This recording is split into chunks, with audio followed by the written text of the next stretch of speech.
O'z yo'nalishidagi chempionlardan bittasi bo'lgan BTS rahbari Bekzod aka bo'ladi. Assalomu alaykum, xush kelibsiz Bekzod aka. Assalomu alaykum. O'zi BTSga kim asos solgan va nima asosda o'zi bu narsaga asos soldi? 2009-yilda fevral oyida firma ochilgan va birinchi pochta Buxorodan Toshkentga ham bo'lgan. BTS nomini qo'yilishini asoslaridan bittasi ham shu bo'lgan, Buxoro Toshkent servis. Yaqinda ham bir eslab bolalarga aytib berdim. Bir kunda 8 ta zaявkamiz bo'lganda, shuni qanaqa qilib 10 ta qilish haqida o'tirib gaplashardik. Bugun mana 10 taga chiqdi desa biz uchun bayram bo'ladi. 10 ta dona zaявka haqida gapiryapmiz. Kunlik 20 mingga yaqin odam bizning filiallarga yoki o'sha har xil prilojeniyalarimizdan yoki saytlarimizdan buyurtma qoldirib, ya'ni biz bilan kontaktda bo'ladi. 90 milliardni bir oylik aylanmani necha foiz BTS? Eng kattasi bizda deylik. Yaxshi. Necha foiz? Eng katta ulush ko'chada, Pitakda. Men ko'rdim Qozog'istonga chiqib ketganinglarni, Qirg'izistonga chiqib ketganinglarni.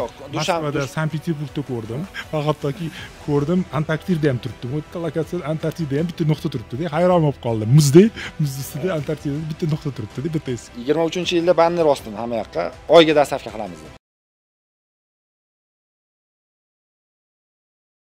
Assalomu alaykum aziz tadbirkorlar, SEO Talks kuzatuvchi tadbirkorlar. Bugun bizda tadbirkorlarni kuchlilaridan bittasi desam bo'ladi. O'z yo'nalishidagi chempionlardan bittasi bo'lgan BTS rahbari Bekzod aka bo'ladi. Assalomu alaykum, xush kelibsiz Bekzod aka. Assalomu alaykum.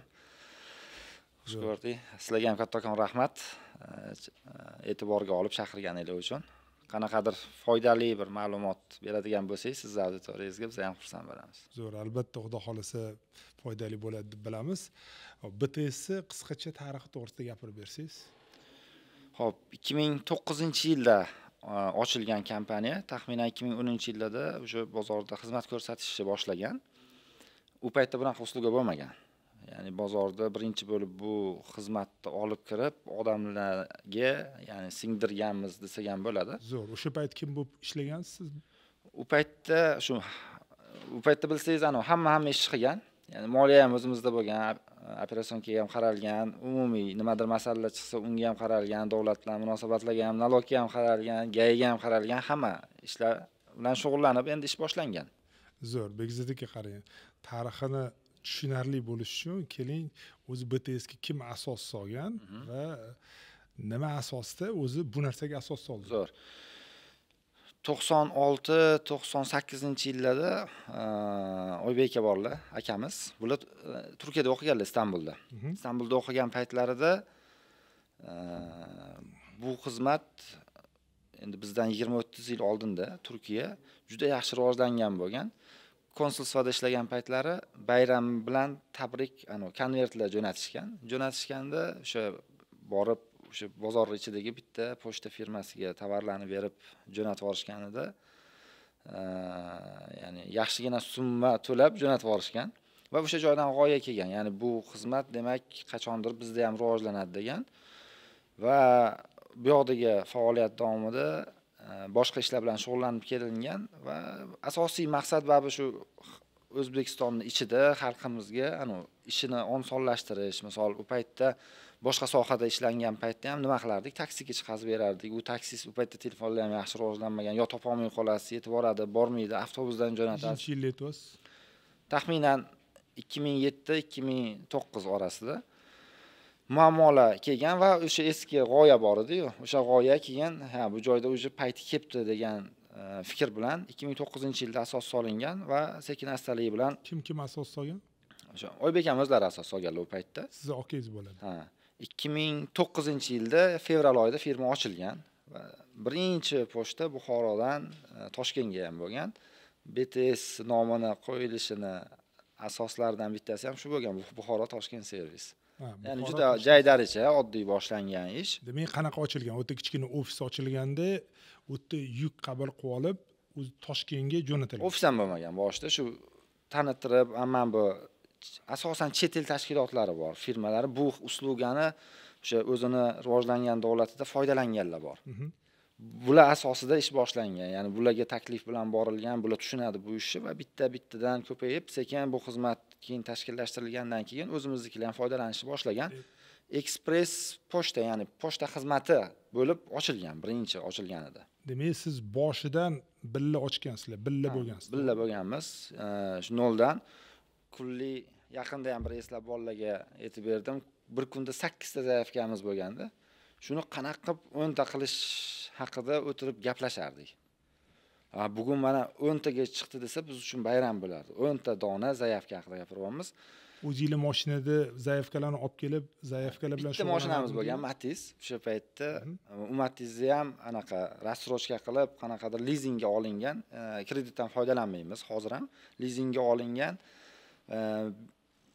Men misol uchun Matizda chiqib dastavka qiladigan bo'lsak, yana bitta Yusuf aka degan rahmatli akamiz bo'lardilar. O'sha bizlarda dastavkaga ishga olgan edi u paytda, yoshlari 60 yoshlar edi. Ular Praiznoyda o'sha 3-4 ta pochtani dastavka qilardilar. Shaharlarning orasida ham mashinamiz bo'lmagan. Biz ham shu oddiy bu yoqdan 3-4 ta pochtani yiqqanimizda Sobir Rahimga borardik, avtobusga beraverardik. Buxoroda bitta xodimimiz bor, joyimiz ham yo'q. U qabul qilib olardi-da, dastavkasini qilib berardi. Xuddi shu anaqada sekin-sekin ish boshlangan. Shu boya aytganimdek 10 ta qilish uchun ya'ni qanaqa qilib 10 ta qilamiz? 2 ta pochtani qayerdan topamiz degan fikr bo'lgan. Baribir hamma narsa niyatga, harakatga bog'liq, sekin-sekinlik bilan kelingan. Bugungi kunda ya'ni raqamni ochiqchasiga mayli aytmayman, lekin kunlik 20 mingga yaqin odam bizning filiallarga yoki o'sha har xil prilojeniyalarimizdan yoki saytlarimizdan buyurtma qoldirib, ya'ni biz bilan kontaktda bo'ladi. Zo'r, 20 mingta o'rtacha kuniga buyurtma. Bugungi kunda BTSda nechta filial bor? 250 tadan oshdi. Yil oxirigacha 300 tani mo'ljallaganmiz. Plan o'sha rejalarimiz bo'yicha o'sha hududlarni ochishimiz, qamrab olish rejamiz bo'yicha hozir planlarimiz ketyapti. 300 ta filial bu yilga mo'ljallagandik. Imkoni bo'lganda bu yil o'zida 1000 ta ochib qo'yardik. Faqat bozor hali 1000 tani ko'tarmaydi. Bozordan kelib chiqib, bizda ham endi umumiy savdoni, ya'ni sizdagi savdoni o'sishiga qarab biz ham orientir olamiz. Pulli miqdori o'sha yalpichki mahsulotga qaraladi, har xil faktorlari bor. O'sha bozorni ko'targaniga qarab bizdan zararga qolib ketmasligi uchun filialga kiramiz, chunki bitta filialni ochib ishga tushirish uchun 10 mingdan 20 minggacha xarajat bor va u nolga chiqqungacha muddat bor. Ya'ni ba'zi filiallarimiz bor, to'g'ri 2 oyda nolga chiqadi. Ba'zi filiallarimiz bor 6 oy, ba'zi filiallarimiz 1 yilgacha ham cho'zilgani bor, to bir foydali nuqtaga kelgunigacha. Zo'r, Bekzod aka qarang, siz hozir filiallar to'g'risida gapirdingiz. Meni taxminim bor, sizlarda franshiza ham bor.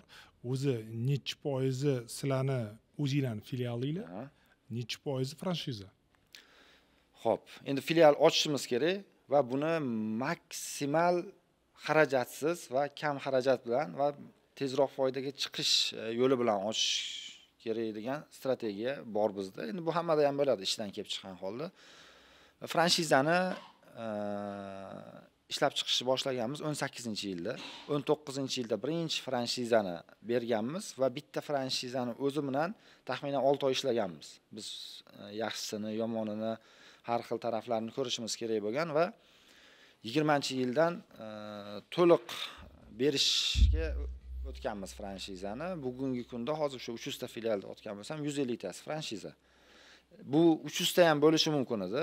Bu ham endi har bitta kompaniyaning o'zining strategiyasidan kelib chiqqan holda biz hozir birinchi bosqichda faqat tuman markazlarini mo'ljallaganmiz. Deylik Toshkent viloyatida deylik 10 ta tuman bo'lsa, 10 ta franshiza. Buxoro viloyatida 20 ta tuman bo'lsa, 20 ta franshiza. Viloyat markazlarini hozircha bermayapmiz. Toshkent shahri va viloyat markazlari bizda. Boshqa tumanlarning hammasini franshizaga berganmiz. Hozir 20 tacha tuman qoldi. BTS filiali ochilmagan. O'zbekistonda 200 ta filial bo'ladigan bo'lsa, uni ham xudo xolasa yil oxirigacha hammasini tugatamiz va bu sohada franshizani yo'lga qo'ygan birinchilardan va hozircha yagonamiz va biz franshizani pulga sotamiz. Eng arzon franshizam taxminan 40 millionlar atrofida, eng arzoni. Bu hududda imkoniyatdan kelib chiqib, qanchalik hudud qoloqroq bo'ladigan bo'lsa, franshiza narxi arzon. Ya'ni 200 millionlik franshizang bormi desangiz bor. Bu o'sha rivojlangan tumanligiga qarab. Va bizning sohada hech kim franshizani pulga sotmadi shu kungacha. Hatto marketplace'lar o'sha Wildberries a'zolar keldi. Bular har bitta franshizasini olsangiz 90 million, 100 milliongacha sizga gonorar ham berishadi. Ba'zi raqobatchilarimiz tekinga tarqatib yana nimadirlarni qilib berishyapti franshizani. Faqat bizda pulli, bu ham endi ham ishonchga, o'sha brend kuchi bor bu yoqda. O'sha hajm bor, chunki har qanaqa franshiza ochilganidan keyin uni o'sha tezroq qoplashini xohlaydi va franshizadan asosiy maqsad baribir u bitta biznesning egasi u ham, ya'ni bir hamkor. Biz o'sha tumanda u joyni rivojlantirishimizdan ko'ra biz kimgadir buni biznes egasi qilib beradigan bo'lsak, u boshqacha ko'z bilan qaraydi va uni harakati ham shunga yarasha bo'ladi va rivojlanish tezroq bo'ladi deb hisoblaganmiz va 99% shunaqa bo'lib keldi. Zo'r. Demak, raqamlarga qaytadigan bo'lsak, Bekzod aka, sizlarda hozircha o'rtacha hisobda 100 ta o'zingizlarning filialinglar. Ha, 100 dan sal oshiqroq. O'rtacha taxminan 150 tacha sizlarda franshiza bor, umumiy 250 ta nuqtanglar bor. Ha, xuddi shunaqa. To'g'rimi? Xo'p, bugungi kunda BTSda necha mingta kishi ishlaydi? Xo'p, 1400 dan oshiq, 1500 ga yaqinroq. Bular 3 xil tartibda ishlaydi. Ya'ni faqat shtatni raspisiya deydimi? Shtatkada olib ishlatishingiz mumkin va deydi, rasmiy olish deydimi? Endi kitobiy tilda bilmayman. Shtatda ishlaydiganlar bu bitta shartnoma asosida ishlaydiganlarimiz bor. Undan tashqari franshiza xodimlari ham bizning xodimlar hisoblanadi, chunki ularning o'sha KPI'lari, bonuslari hammasi va bizning nazoratimiz ostida belgilangan tartibda, ya'ni har bitta rayonda olayotgan oyligini biz minimalkasini belgilab berganmiz, shu asosda olinadi va umumiy kompaniyadagi HR tizim har biri uchun ishlaydi. Zo'r. Juda katta mavzularni ko'taramiz. Keling, bitta qadamma-qadam boramiz. Menimcha bu juda ham qiziq temalar. Ayniqsa mana shu franshiza, O'zbekistonda ko'pchilik franshiza berayotganida biz ko'rayotganimiz noto'g'ri franshiza tarqatayotganini ham ko'ryapmiz. Ya'ni brendini beryapti, nomini beryapti-da, lekin o'zi tizimlashmagan. Nima demoqchiman? Ya'ni tizim, mijoz, marketing, savdo, mana shu narsalarda umuman e'tiborsizlikni ko'ramiz va ko'p franshizalar shundan aziyat chekayotganini ko'ryapmiz. Keling, sizni biznes modelingizni, franshizani sal tushunib olsak.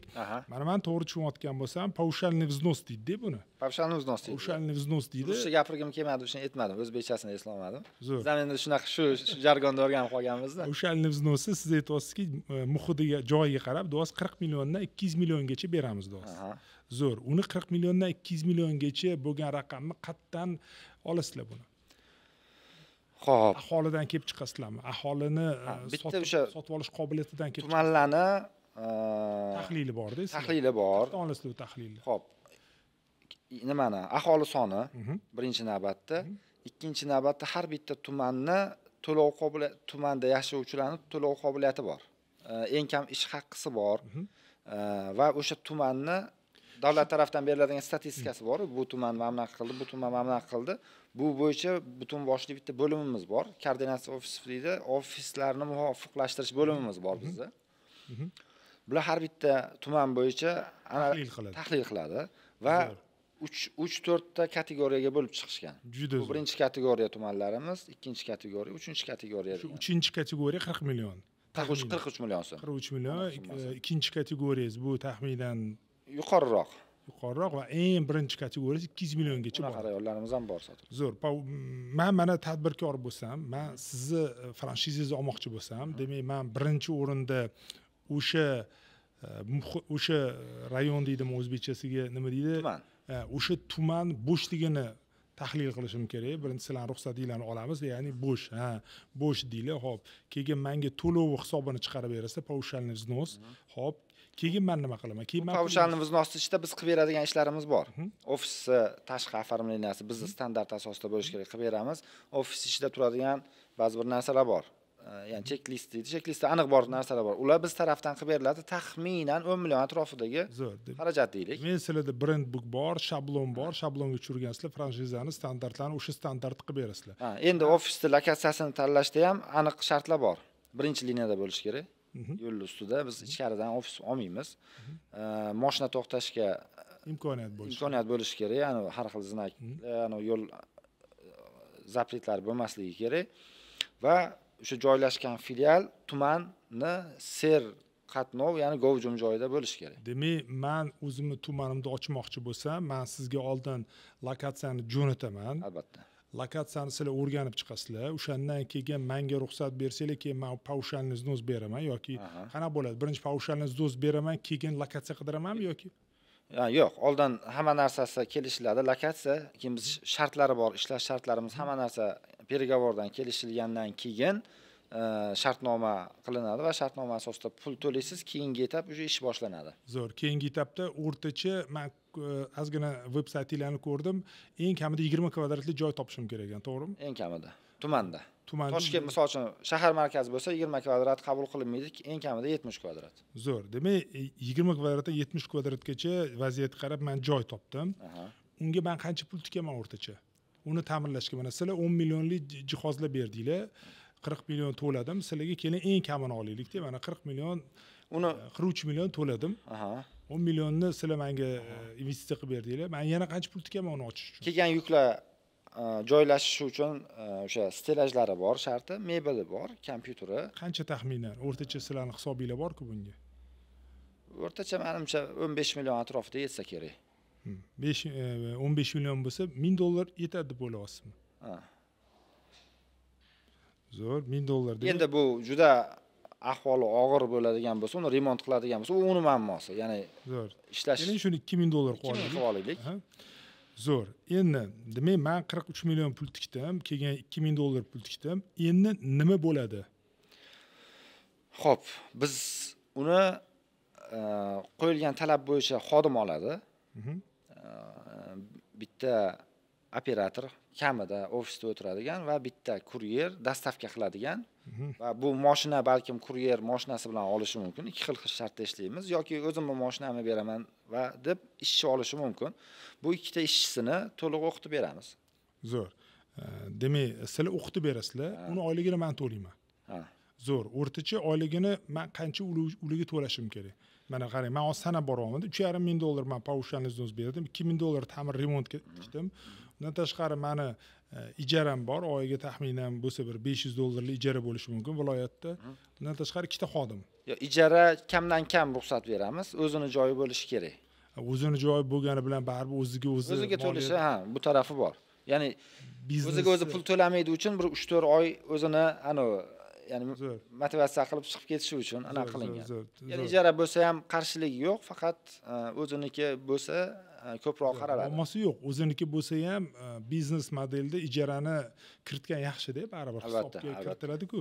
$500 ikkita xodimga bitta shopper bo'ladigan bo'lsa, dastavkada ishlaydigan, bitta call center ishlaydigan bo'lsa, kamida $300 dan ularga oylik berish. Oylik sistemamiz qanaqa? Qarang. Biz o'sha tumanlardan kelib chiqib minimalkan eng qoloq rayon deb hisoblaylikda 1 million so'm oklad belgilanadi va bizda asosiy maosh qismimiz KPIlarga bog'langan. Har bitta xodimniki. Ya'ni o'sha bitta pochta operatori ofisda o'tirib kelgan mijozdan yukini qabul qilishi mumkin yoki boshqa viloyatdan kelgan yuklarni topshirishi mumkin. Ko'rsatkichlari bor. Sifat ko'rsatkichi bor. Buni o'sha programmada rasmiylashtirayotgan paytdagi ba'zi bir ko'rsatkichlar bor. Shularni qilishiga qarab har bitta pochtadan keyin bonus chiqadigan sistema qilingan. Muammo yo'q, Bekzod aka, biz o'rtacha olaylik. Mana $300 dan ikkita xodim oldim, $600. Baribir o'rtacha $300 oylik ish bermasam ishlamaydi. 3 million, 4 million oylik. Tumanlarda ba'zi joyda arzonroq bo'lishi mumkin. 300 deb hisoblaylik. Mana $600. Xo'p. Mana ikkita odamni o'qitib berdingiz. Endi nima qilishim kerak men? Xo'p, biz buni o'sha programmamizda va saytimizda hammaga dostуп ochib beramiz. To'g'ri, ochib berdingiz menga. Men ishni boshladim. Endi bu filialga qolgan 250 ta filialimdan yuk olish ochiq bo'ladi. Ya'ni bizda mijoz kelgan paytda yana bitta pochta yoki boshqa emas. Bizda asosiy mijozlarimiz endi onlayn savdo bilan shug'ullanadiganlar, qaysidir tadbirkorlar bo'lishi mumkin. Ular har bitta tumanga, viloyatga narsa chiqarishadi. Deylik, siz pol bilan shug'ullanasiz, buni deylik onlayn savdosini yo'lga qo'ydingiz. Buni qaysidir tumandan ham olishi mumkin, boshqa qilishi mumkin. Bu do'sti bu rayonga ham ochiladi. Va o'sha rayonga bundan keyin o'sha mijozlarimiz buyurtma jo'natishi mumkin bo'ladi. Bu zo'r. Men tushundim. Bundan tashqari yana bitta nimasi bor. Bu filial ochilmasidan oldin ham biz u rayonda xizmat ko'rsatganmiz, faqat kuryerlik xizmati bilan. To'g'ri. Sizlarda raqamlar bor, o'rtacha u joy, u rayon, u muhit, u nima deysiz o'zbekchada, tuman. U tuman. Taxminan qancha bugungi kunda savdosi bor, u raqamlar bor. Shuning uchun ham men ochyapman o'tdan, sizlarda taxminlar bor. Xo'p, men xarajat qilyapman. O'rtacha men har bitta buyurtmadan meni o'sha nuqtam foiz oladi. Men qanaqa kelishiladi o'zi? Shartnomada qanaqa bo'ladi? Filial ochishimizdan asosiy o'zi maqsadni tushuntirsam, dastavka xizmati qimmat. Bilasiz. Filial agar ochiladigan bo'lsak, 2 baravardan ko'proq bu xizmat ko'rsatish narxi arzonlashadi. Birinchi maqsad shu o'zi xalqqa kirib borishdan. Endi xizmat uslugasidan keladigan bo'lsak, eng minimum deylik u qabul qilgan moli yoki biz uni filialiga jo'natgan molimizdan 20% oladi. Zo'r. Eng kamida. Zo'r, 20%. Eng kam. 40% gacha olib beradigan joylarimiz ham bor. Bu 40% qachon beramiz? Ishni boshida beramiz. Va biz uni hisob-kitoblarini ko'rib boramiz. Taxminan 6 oydan keyin 20% gacha tushadi. Bu bir. Endi buyurtma keldi uni rayoniga, filialiga kelgandan keyin buni qaysidir mijozga yetkazib ham berish kerak. To'g'ri. Yetkazib berish qismidagi pulimiz bor. Bu pulni 80% dan oladi. Bu pulni 80% dan oladi. Ofisdan ofisga jo'natiladigan qismi bor. Narximiz 3 ga bo'lingan. Biz filialdan filialga Toshkentdagi Shayxon Tohir filialimga tovar olib kelib berib, deylik Jonboy degan bitta tumandagi filialga jo'natsa, bu bitta qism. Zo'r. Demak, men agar Jonboy filialdagi bo'lsam, men o'sha logistikani pulni 20% men olaman. 20% olasiz. Endi Jonboydagi filialdan mijozimiz uyimga olib kelib berdi deyish mumkin. Jonboydagi ikkinchisi bu. Bu ikkinchi etabi. Bu xohlashi mumkin. O'zi oldindan ham buyurtma beradi yoki keyin ham etishi mumkin. Menga olib kelib ber. Olib kelib beradigan bo'lsa, o'sha dastavkani summasini 80% dan oladi. O'sha dastavkani summasi 80% dan oladi. Bo'ldi, tushunarli. Buchasini 20%ni, buchasini 80%ni. Chunki u 80% ichida o'zini mashinasini, o'zini xodimini ishlatadi. Nega 80 beramiz? Chunki butun hamma savdo asosiy kompaniyani asosiy shotiga tushgandan keyin men 12% NDS to'layman, foyda solig'i to'layman. O pulni chiqazganimga bank xizmatlarim bor. Shularni hisobga olgan holda 80%, ya'ni bu joydan o'z menga foyda ham kerak emas. U xizmatini ko'rsatsin, xalq rozi bo'lsin degan joy. Bu joydan nima uchun 20% dan 40% gacha beraman o'rtachasidan? Chunki bu qaysidir boshqa franšizadan ham olinib bunga ketayotgan bo'lishi mumkin. Bunga ham 20 beraman, bunga 20 beraman. O'rtada logistikam bor. O'rtada logistika. Logistikani qoplash kerak. Hisob-kitoblar shunaqa tuzilgan, ya'ni. Zo'r tuzibsiz. Endi sizga savol. Men tadbirkorman-da, men o'sha viloyatda ochayotgan bitta nuqtani egasiman-da. Men shunaqa tasavvur qiling, chunki men taxminim bor, siz bizni ko'rayotganlarning orasida siz bilan birga ishlamoqchi bo'lgan insonlar bo'lishi mumkin. O'shalarga sal ochiqroq yo ochibroq bersa, aniqroq bo'ladi, qiziqish ko'proq bo'ladi-da. Xo'p, mana men ochayotgan bo'lsam, demak men tushundim. Qatdan pul ishlashim tushunarli, ikkita xodimga oylik to'lashim tushunarli, investitsiya ham tushunarli, ijara ham tushunarli. Paushal vznос, yana bir bor qaytaradigan bo'lsam, eng kamida $3,500 berar ekanman, joyi ta'mirlashga $2,000, xo'p, keyin $500 o'rtacha ijaram bo'lsa, undan tashqari $600 ikkita xodimga pul beradigan bo'lsam va men o'rtacha o'sha menga kelayotgan buyurtmalarni olib borib berganim uchun 20% dan 40% gacha, o'zim u yog'ini olib borib berayotgan bo'lsam 80% olar ekanman. Xo'p, endi o'rtacha bugungi kunda mana shu 150 ta franshizengizni sizlarda o'rtacha statistikasi bor-da, o'rtacha chek bor-da. O'sha bir oyda qancha bo'lyapti? Mana men so'rayman bu savolni. Aka, Bekzod aka, mana 150 ta franshiza ishlayotgan ekan. Xo'p, shu 150 ta viloyatingizga menga o'xshagan viloyatda bugungi kunda o'rtacha savdosi qancha? O'rtacha savdosini har xil, bu sizni harakatingizga bog'liq. Shu rayonni siz olib ishlatsangiz, условно sifra beraman, 10 milliondan savdongiz oshmasligi mumkin, lekin boshqa bittasi olib uni harakati bor, mijozni tortishi bor, xizmat ko'rsatishi bor kelganda faqat biz emasmizda bozorda. Sizni qilgan mijozga muomalangiz bor, olib qolishingiz bor, buni hisobiga 20 millionga ham chiqarishi mumkin. O'rtacha raqamda umumiyda qilib beraman. 2 milliarddan oshiqroq biz xizmat to'lab beramiz franchizalarga bugungi kunda. Bu aniq raqam. Zo'r. Demak, 2 milliardlik pul to'lab beraman deganingiz men qanaqa tushunishim kerak? Bularni oladigan daromad chasti bor, biz umumiy xizmat ichidan taxminan 2 milliard atrofida, 2 milliarddan oshiqroq atrofida hozirgi kundagi franchizalarimga pul to'lab beraman. Bir yildami yo bir oyda? Oyda. Bu umumiy to'lab berishingizmi yo har bittasiga? Yo'q, umumiy. O'sha aytmoqman-da, demak 150 taga bo'ladigan bo'lsa, bu qancha bo'ladi? 100 taga bo'ladigan bo'lsangiz 20 milliondan bo'ladi. Atrofida bo'ladi. Zo'r. Demak, keling olaylik o'rtacha 20 million dedik. Zo'r. Chunki baribir asosiy ob'yomni O'zbekistonni olaylik. O'zbekistonda baribir asosiy daromad chasti va bizni ham umumiy xizmat chastimizni 70-75%ni Toshkent tashkil qiladi aka. Viloyatda baribir potensiali pastligini hisobiga. Endi men mana hozir finansini qarayapman, moliya hisobotini qo'yapman-da. Men hozir 20 million savdo qilganimda ham menda 40% ni oladigan bo'lsam 8 million pul qolar ekan-da menga. Bu lekin hech qayerda ochiqlamaganman bu raqamni. Oldingi oyga nisbatan rost 25-yilgacha o'rtacha 5-7% tashkil qilgan bizda.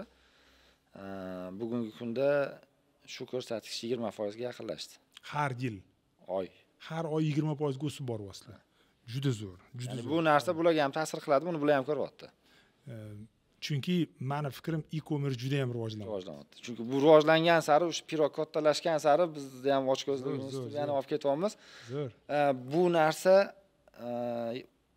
yana ham o'sadi deb hisoblayman, chunki bozorimiz endi ochilishni boshladi-da, endi madaniyat endi shakllanishni boshladi. To'g'ri, qo'shilaman. Bu siz bilan franchiza qilayotgan insonlar ham bugungi raqam emas, kelajakdagi bo'ladigan raqamga qiziqib ochayotgan bo'lish kerak, chunki bu pul hozir men ko'ryapman, qayerdadir nolga ishlayapti. Endi yopiladi, qanchasi yopilyapti degan savol bo'lishi mumkin. Bir yilda, masalan 24-yilda bitta franchizani yopdik. Nechta ochildi? 24-yilda taxminan 50 tadan oshiqroq ochildi deb hisoblaylik. Aniq nimasi esimda yo'q. Shunaqa deb hisoblaylik o'rtacha. Bitta yopildi. Bu yopilgani ham u xohlagani uchun emas. Namangandagi bitta tumanni yopdik. Bizni protsesslar, ish jarayonlari bizni talablarimizga ko'ra ishlamagani uchun. Ya'ni javob bermadi. Oddiy talabdan bittasi ertalab soat 8:30 dan kechki payt soat 18:00 gacha ochiq turishi. Lekin qaysidir filialimiz bor, ertalab 6 da ochadi, kechqurun 12 da yopadi. Bu uni xohishi. Ya'ni ishni shunga ko'ra taqsimlasa, shunga ko'ra savdo bo'lishini bilsa, u qilishi mumkin. Minimum vaqt bor, 9 dan 6 gacha deylik. Ochiq turish kerak. Ya'ni qaysidir bor 12 da ochayotgan bo'lishi mumkin, qaysidir boshqa. Bu tizim bo'yicha to'liq nazorat onlaynda bizda o'sha programmamiz orqali qilinadi. Ya'ni bir marta ogohlantirish berasiz, ikkinchi marta, o'sha uchinchi marta ishlamaymiz. Bu chunki biz mijozlarga va'da tizimi orqali ishlaymiz-da. Ertaga soat 9 da sen olasan yoki ertaga soat 11 da men bu tumandan olishim mumkin degan va'damiz bor. Zo'r, ko'rdim men bu narsani. Sizlar o'tdi va yozib qo'yibsizlar. Katta harf bilan yozibsizlar. Demak, O'zbekiston bo'yicha 1 kunda yozgansizlar, adashmasam. Toshkent bo'yicha ham 1 kun degansizlar. Ya'ni ana 1 kun juda tez-da bu. O'zbekiston bo'yicha. Zo'r.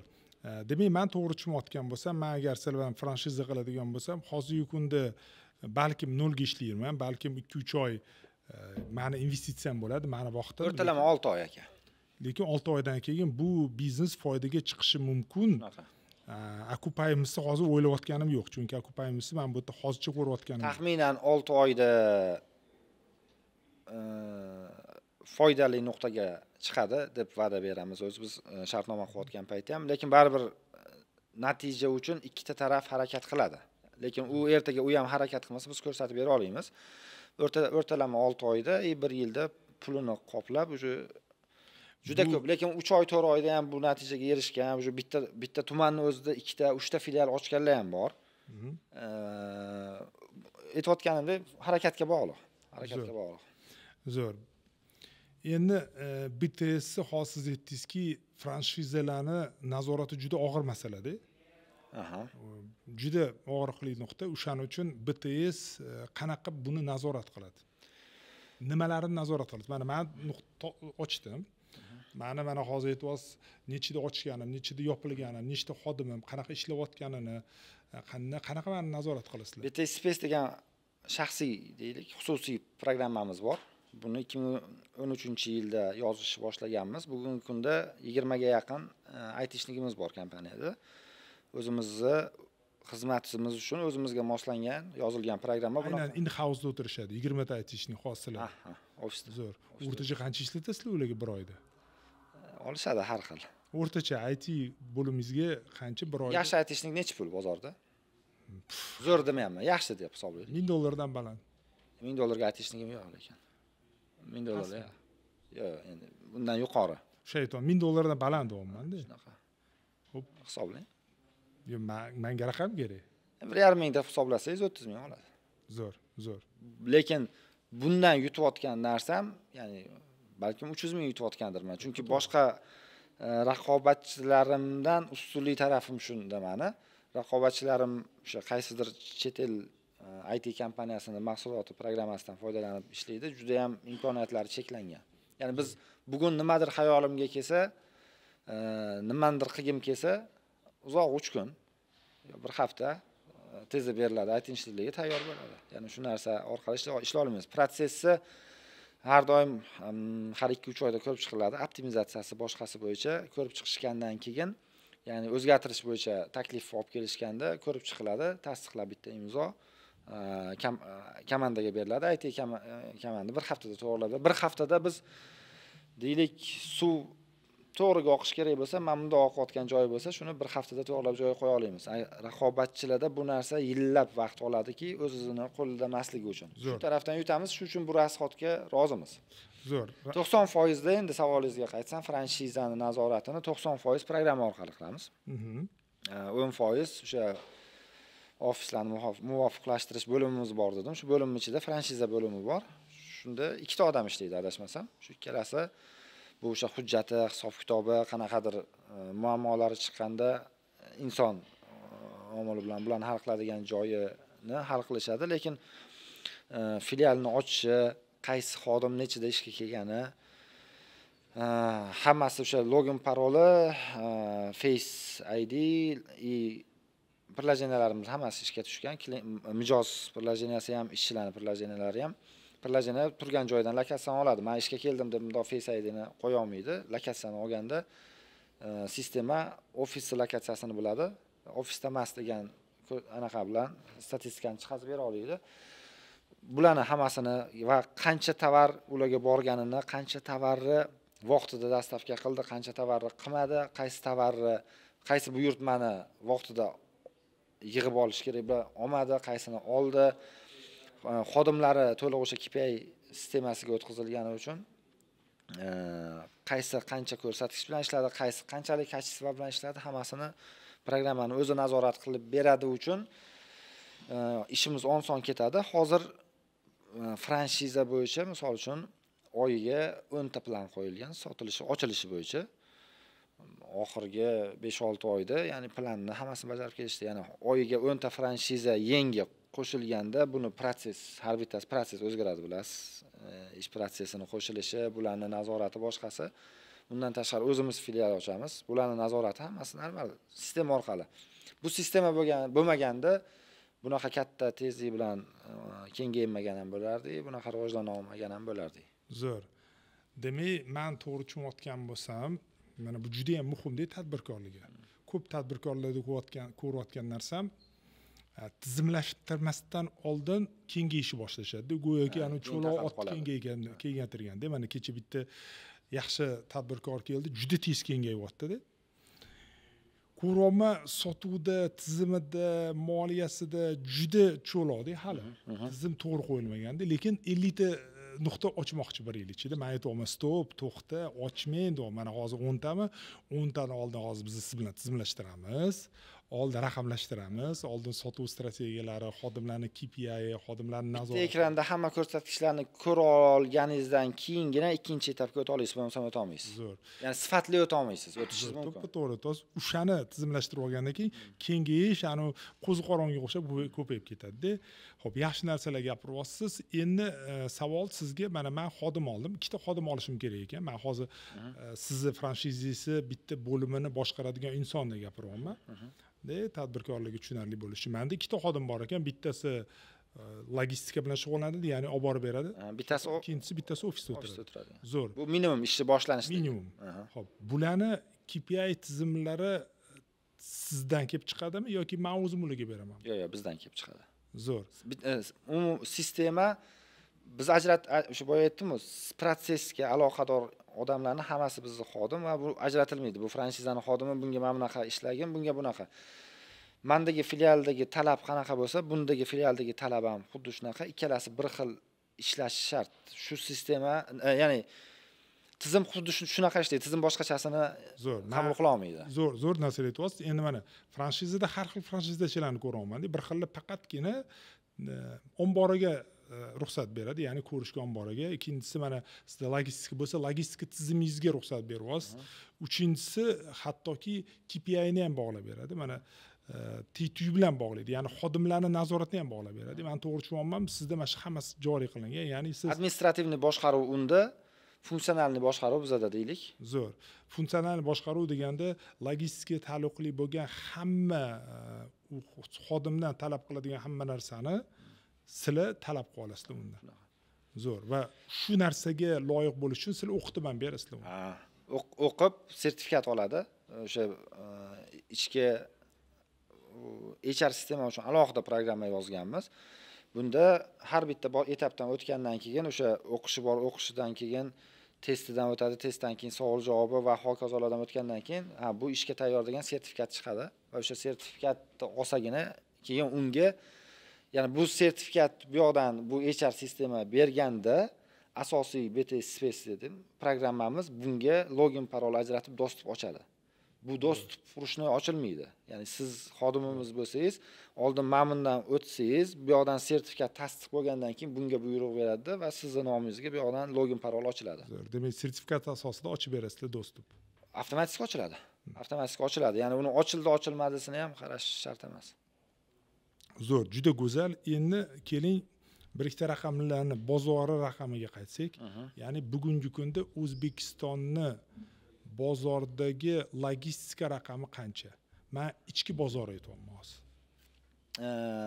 Yo'q, logistika katta tushuncha aka. Misol uchun, logistika degan xalqaroda tirda tashish mumkindir, vagondir, poyezddadir. O'zbekistonning ichidagi e-commerce deylik-da.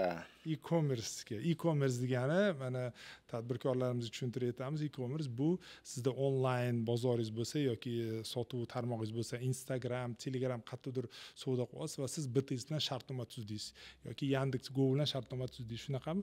O'sha shartnoma asosida sizni yukingizni yetkazib berish e-commerce deyiladi. Xo'p, men bunaqa raqam beray. Misol uchun Uzum market, Yandex marketda umumiy raqamlarni qo'shadigan bo'lsa juda katta son kelib chiqadi. Men soham uchun javob beray. Ularning ham raqami bor, mayli uni bu haqida gaplashmaylik. O'zbekistondagi logistika, kuryerlik tashkilotlari xizmat ko'rsatayotgan e-commerce haqida gapiraman. Umumiy. Shunga menimcha boshqani agarotiga o'tmagan ham bo'laman. Summada 2025-yil avgust oyida 90 milliard so'mlik xizmat ko'rsatilgan. Bir oyda. 90 milliard. O 90 milliard.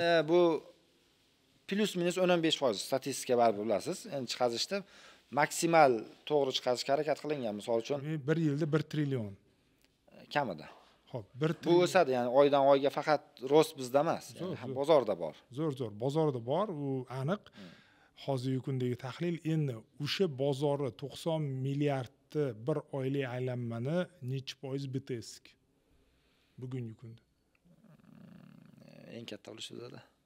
Necha foiz? Bor. Eng kattasi bizda deylik, bo'ldi. Yaxshi. Necha foiz? Eng katta ulush ko'chada, Pitakda. Ya'ni uni ham to'liq analiz bor.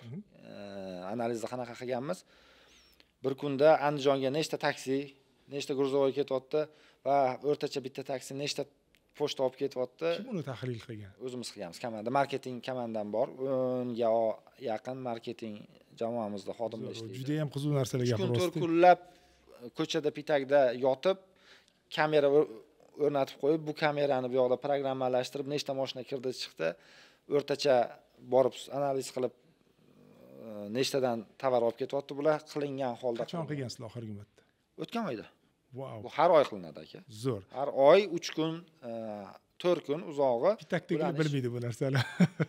Balki bilar, balki bilmas. Yaxshi narsalar aytyapsiz. Qarang, bu raqamlar juda ham muhim raqamlar. 90 milliardni. Biz rivojlanmoqchimiz aka. Biz bozorda eng yaxshisi bo'lmoqchimiz. Undan tashqari keyingi qadamimiz misol uchun Qozog'istonda ochildi hozir. O'rta Osiyoda, MDHda, dunyoda eng yaxshi bo'lmoqchimiz. Missiya shu. Zo'r narsalarga raqam kerak, statistika kerak. O'zimiz uchun qilamiz endi bu ishni. To'g'ri aytyapsiz. Men ko'rdim, sizlar kartada Dushanbeni ko'rdim. Dushanbe men ko'rdim kartada bormi yo'qmi sizlar Dushanbeda? Chunki men ko'rdim Qozog'istonga chiqib ketganinglarni, Qirg'izistonga chiqib ketganinglarni. Yo'q, Moskvada, Sankt-Peterburgda ko'rdim. Hamma joyda xizmat, butun dunyo bo'yicha xizmat ko'rsata olamiz. O'zimiz bor bo'lgan davlatda, o'zimiz bo'lmaganda partnyorlar bilan. Misol Janubiy Koreyada bormiz. 2 yildan oshdi. Turkiyada xizmat ko'rsatamiz. Lekin ichki bozorda kirib borib, kengayib yoyilib ketmaganmiz, to'g'ri. Bu joylarda juda katta ehtiyoj bor davlatlarning o'rtasida. Shu uchun ochganmiz. Lekin Qozog'istondan boshladik. Qozog'istondagi firmamiz umuman bu yoqdagi firmaga aloqasi yo'q. Ya'ni firmaga degan bir-biri bilan ishi aloqasi yo'q. Qozog'istonning ichida xuddi O'zbekistondagi BTSga o'xshagan Qozog'istonning ichida dastavka xizmatini yo'lga qo'yishni boshladik. 3 oy bo'ldi, 3-oy hozir. Ko'rsatkichlar biza qilgan budjetdan yaxshiroq. Zo'r, qarang, bu temaga qaytamiz. Biz hozir boshqa joyga o'tlab ketdik. Men hatto ataylab olib ketdim aka bu yoqqa. Men hattoki ko'rdim, Antarktida ham turibdi. O'tta lokatsiyada Antarktida ham bitta nuqta turibdi-da. Hayron bo'lib qoldim. Muz ustida Antarktidada bitta nuqta turibdi-da. Bitta eski. Endi balki qiziqish uchun qo'yib qo'yilganmi? Xullas beramiz. Mayli, bu temaga qaytamiz. 23-yilda banner osdim hamma yoqqa. Marsga Oyga dastavka qilamiz deb. Antimonopoliya tashkilotidan chiqib, janjal to'polon qilib oldi turib tashlagan bizdan. Chiqibdi, bu bizni anaqaga siyosatga qarshi, ya'ni antimonopoliyaga to'g'ri kelmaydi. Nimaga deyman? Oyga dastavka qilaman, Oyga ham yetkazaman degan bannerni osdim. Tamom, yetkazaman dedim. Yetkiza olmaysan-ku, yetkiza olmaydigan narsang yolg'on ma'lumot qo'yding dedi. Yo'q dedim, men SpaceX bilan shartnomam bor dedim. $1 million oyga bitta pochtani yetkazish. Men tarifni kartamga ham kirgizaman xolasini dedim. $1 million to'lagin, men pochtani oyga yetkazaman dedim. Haqqim bormi yetkazishga, qila olamanmi? Qila olaman. Reklama berishga haqqim bormi? Bor, berdim. Qisqasi u dedi, bu dedi, oxiri akajon dedi, iltimos shuni olib tashlang dedi. Keyin bizdan o'sha bannerda ham oldirib tashlagan. Ya'ni imkonsiz ish o'zi yo'q. Qila olamizmi? Qila olamiz. Ya'ni Antarktidaga yetkazamizmi? Yetkazamiz. Zo'r. Qarang, qaytamiz. Men tushundim. Siz meni savolimga javob ola olmadim. Men qaytaman. 90 milliard so'm bir oyda e-commerce savdosidan siz aytdingizki, asosiyni pitak qilyapti, deyapsiz. Xo'p, necha foizini taxminan pitak tashkil qilyapti? 50 dan baland. 50 dan baland. Zo'r. Xo'p, endi sizda bu yo'nalishda e-commerce'da kimni raqobat deb bilasiz? 5 ta raqobatchini ayta olasizmi? O'zingiz bilan birga qo'shib. O'zbekiston pochtasi shug'ullanyapti. Zo'r. BTSda bormi? Bor. YMO degan o'sha sohamiz vakili bormi? Bor. Fargo bormi? Bor. Ya'ni uni raqobatchi emas. Bular partnyorlar ham shu yo'lda shug'ullanyapti deylik. Ya'ni hech qaysini raqib sifatida ko'rmaymiz. Ya'ni maslahat kerak bo'lsa, to'g'risi ularga ham chiqamiz, ular ham chiqishi mumkindir. Ya'ni bu madaniyatni shakllantirayotganlar deylik.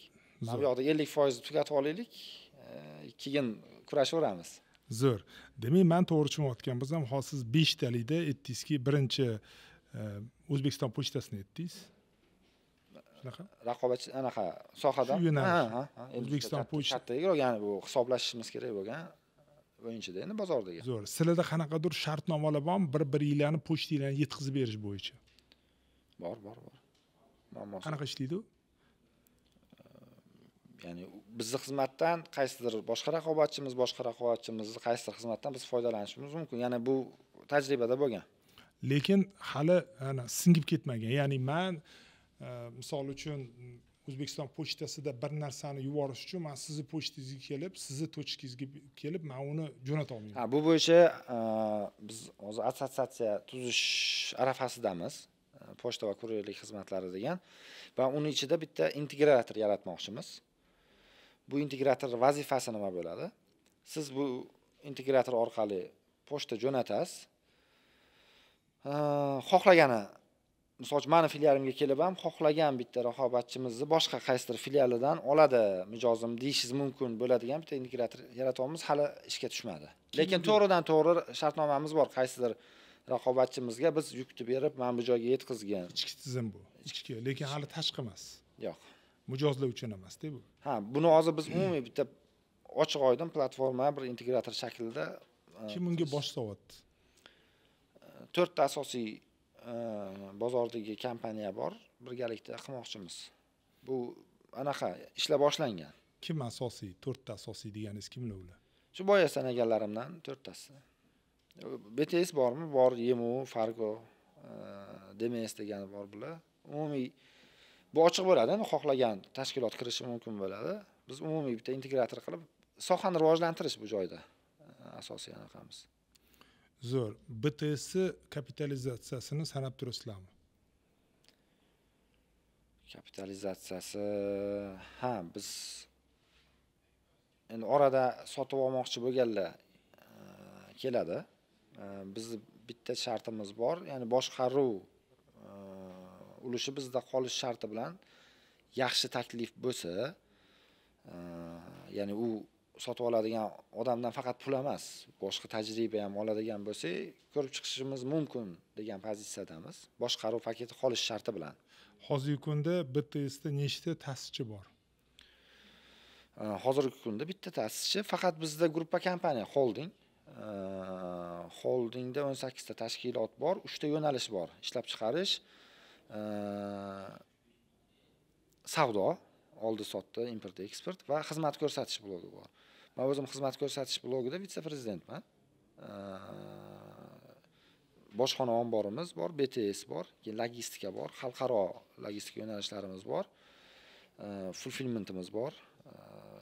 A klassdagi fulfillment endi juda rivojlanmadi bu yoqda, 3PL fulfillment xizmati, omborxona xizmati deylik. Zo'r, fulfillment deganini to'xtang. Keling, tadbirkorlarga tushuntirib beraylik.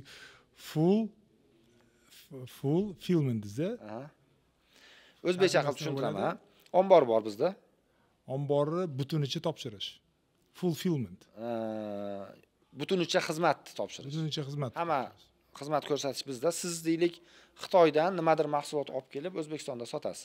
Men Xitoydan olaman tovaringizni, olib kelaman, sklatimda saqlayman.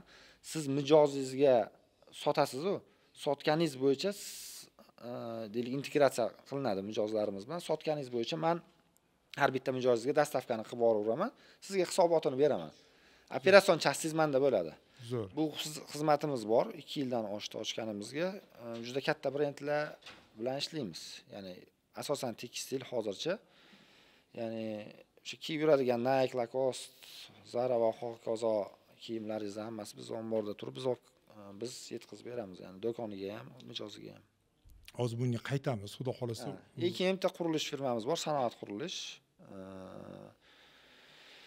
Umumida shunaqa, ya'ni 3 ta blok orqali ketiladi. Bu yoqda kompleks xizmat ko'rsatishga mo'ljallangan tizim qurilgan. Zo'r. Demak, men to'g'ri tushunayotgan bo'lsa, yana bir marta asosiy 3 ta blokka sanab chiqsak. Bittasi Zetiski e-commerce, ya'ni mijozlar bilan ishlash. Ikkinchisi fulfillment.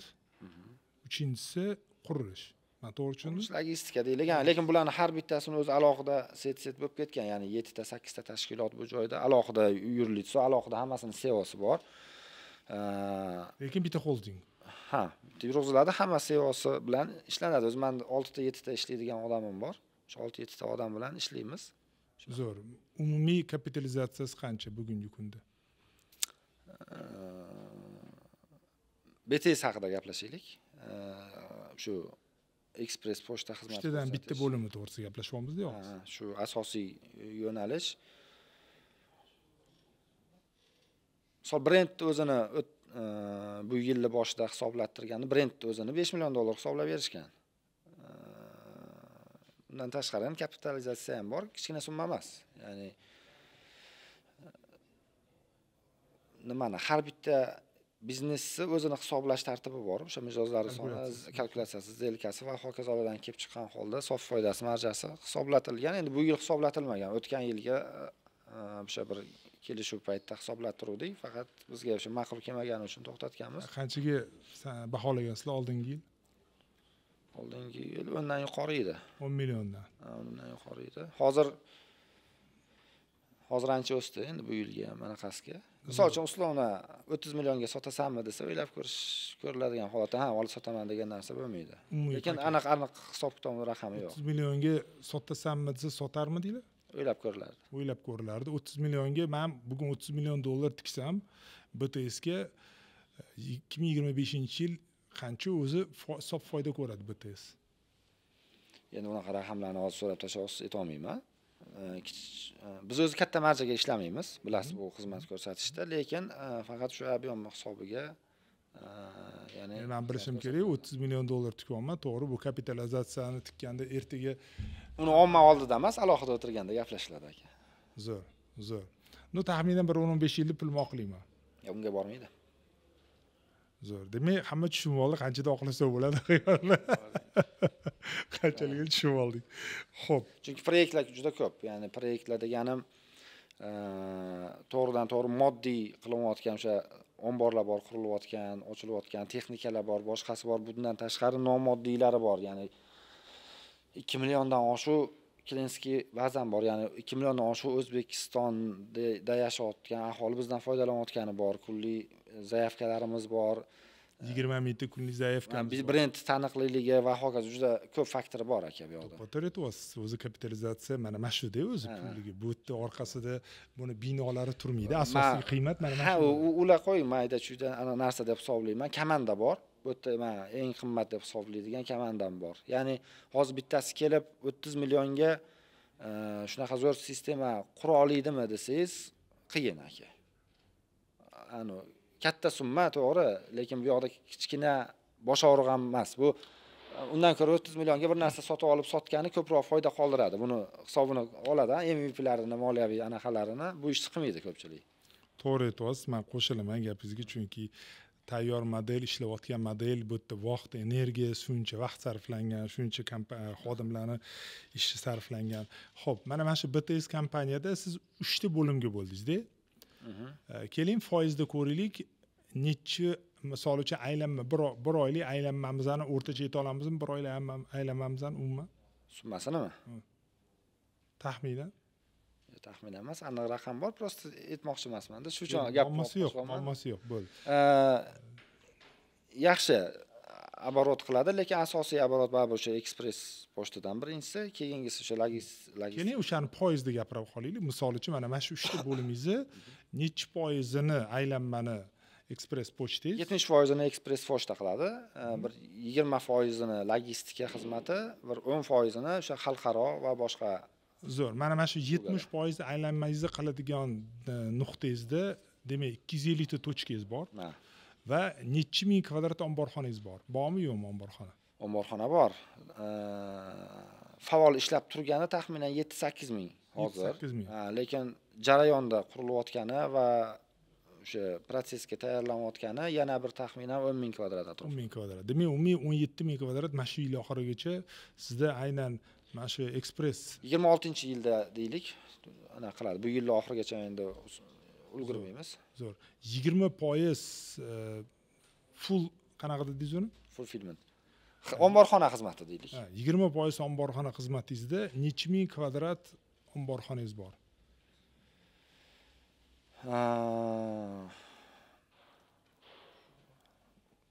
4 mingdan oshiqroq qismi bu xizmatimizni tashkil qiladi hozir. Zo'r. Mana hozirgi kunda siz aytdingizki, tekstilchilar buni ishlatyapti deysiz, to'g'rimi? Men tekstilchi bo'lsam, men nima xizmatlarni menga ko'rsatyapsiz bu yo'nalishda? Qanaqa ishlaydi bu? Sal mashta ochaylik. Xo'p. agar chetdan olib kiradigan bo'lsangiz, o'sha kiyim-kechak to'g'risida gaplashyapmizmi? Ha, kiyim-kechak deylik. Chetdan olib kirib sotadigan bo'lsangiz, bir brendni siz dillerisiz. Istem qildingiz, dillerisiz yoki istem qildingiz. Deylik, o'sha davlatdan men olaman mahsulotni siz buyurtmangizga ko'ra logistikasini qilib O'zbekistonga olib kiraman. Demak, men faqat shartnoma qilaman, ularga pul o'tkazaman. Bo'ldi. Siz o'sha yerda meni ishim tugadi. Olib kiraman. U yoqdan chiqayotganda zatamoshka, bu yoqda kirayotganda rastamoshkasini qilaman. Olib kelib sklatimda joylayman, saqlayman. Hammasi o'sha kodlari bilan bu tizim qaysi mahsulot qancha, qayerda turibdi, nechta dona joylanadi va siz sotish bilan shug'ullanasiz. Zo'r. Demak, men to'g'ri tushunayotgan bo'lsam, do'koningizga bugun do'konlaringiz bor. Bugun deysiz, zaявка berasiz menga. Bu do'konimga 10 ta krossovka, men bu do'konimga 7 ta kurtka, условно gapiryapman. Men uni o'sha bergan tovaringizni har xil turi bor. O'shanga ko'ra kod bilan ishlanadi. Bu yerda asosan kodiga ko'ra men o'sha sklad qaysidir turgan stelajidan olinadi-da, sizga kechki payt do'koningizga olib borib joylashtiriladi. Endi siz onlayn savdo bilan shug'ullanishingiz mumkin. Qaysi mahsulotni kimga sotganingizga ko'ra mahsulotni skladdan olib men yetkazib beraman. Puli to'langan bo'lsa sizga faqat dastavkasini qilaman. Puli naqd olinishi kerak bo'lsa mijozingizdan men deylik sotgan kostyumingizni olib borib beraman. $200 pulini olib shotizga tashlab beraman. Zo'r. Asosiy bugungi kunda shu yo'nalishda kim sizning mijozlaringiz? Katta kompaniyalarmi yoki menga o'xshagan xususiy tadbirkorlarmi? Hamma. Hammasiga ko'ra yechim bor aka. Ya'ni 100dalik ham, mayli foizda gaplashsak, umumiy ob'yommi 60% kichkina tadbirkorlar. Do'koni bor. Bitta do'kon bor, bozorda ishlaydi, boshqa yoki do'koni ham yo'q, nimadir olib kirib sotadi yoki hech narsasi yo'q, sizning do'koningizda turgan mahsulotni sotib ham ishlayotganlari bor, olib kelib beradi. Kosmetika bilan shug'ullanadigan, parfum bilan. Endi bizda statistikasi bor, to'g'ri, analitikani yurg'izamiz dedim. Analitiklarni o'zi ham ishlaydi, chiqazib beradi kunlik. Deylik, eng ko'p sotilayotgan ayollar kiyimi. Keyin ayollar kiyimining ichiga kirsangiz, nimaligi ham ketadi. Ikkinchi o'rinda kosmetika, parfum, uchinchi o'rinda bolalar kiyimi, misol uchun. Shu tartibda ketadi. Ya'ni bozorda umumiy analizi ham bor bizda. Zo'r. Endi savol, men kosmetika olib kiryapman. Men kosmetikani buyurtma berdim, men Xitoyga pul to'ladim, sizlar olib kelib berdinglar, sizlar omborxonalarda saqlayapsizlar. Uni kalkulyatsiyasi qanaqa bo'ladi? Sizlarga qancha men pul to'layman? O'rtacha qanaqa hisobda, qanaqa hisoblanadi bu? Uni kommersiya bo'limimiz bor. Hisoblab hammasini minimum maksimum bor, chiqazib berishadi. Uni kilosiga qarab sanaydimi yoki kubiga qarab sanaladimi?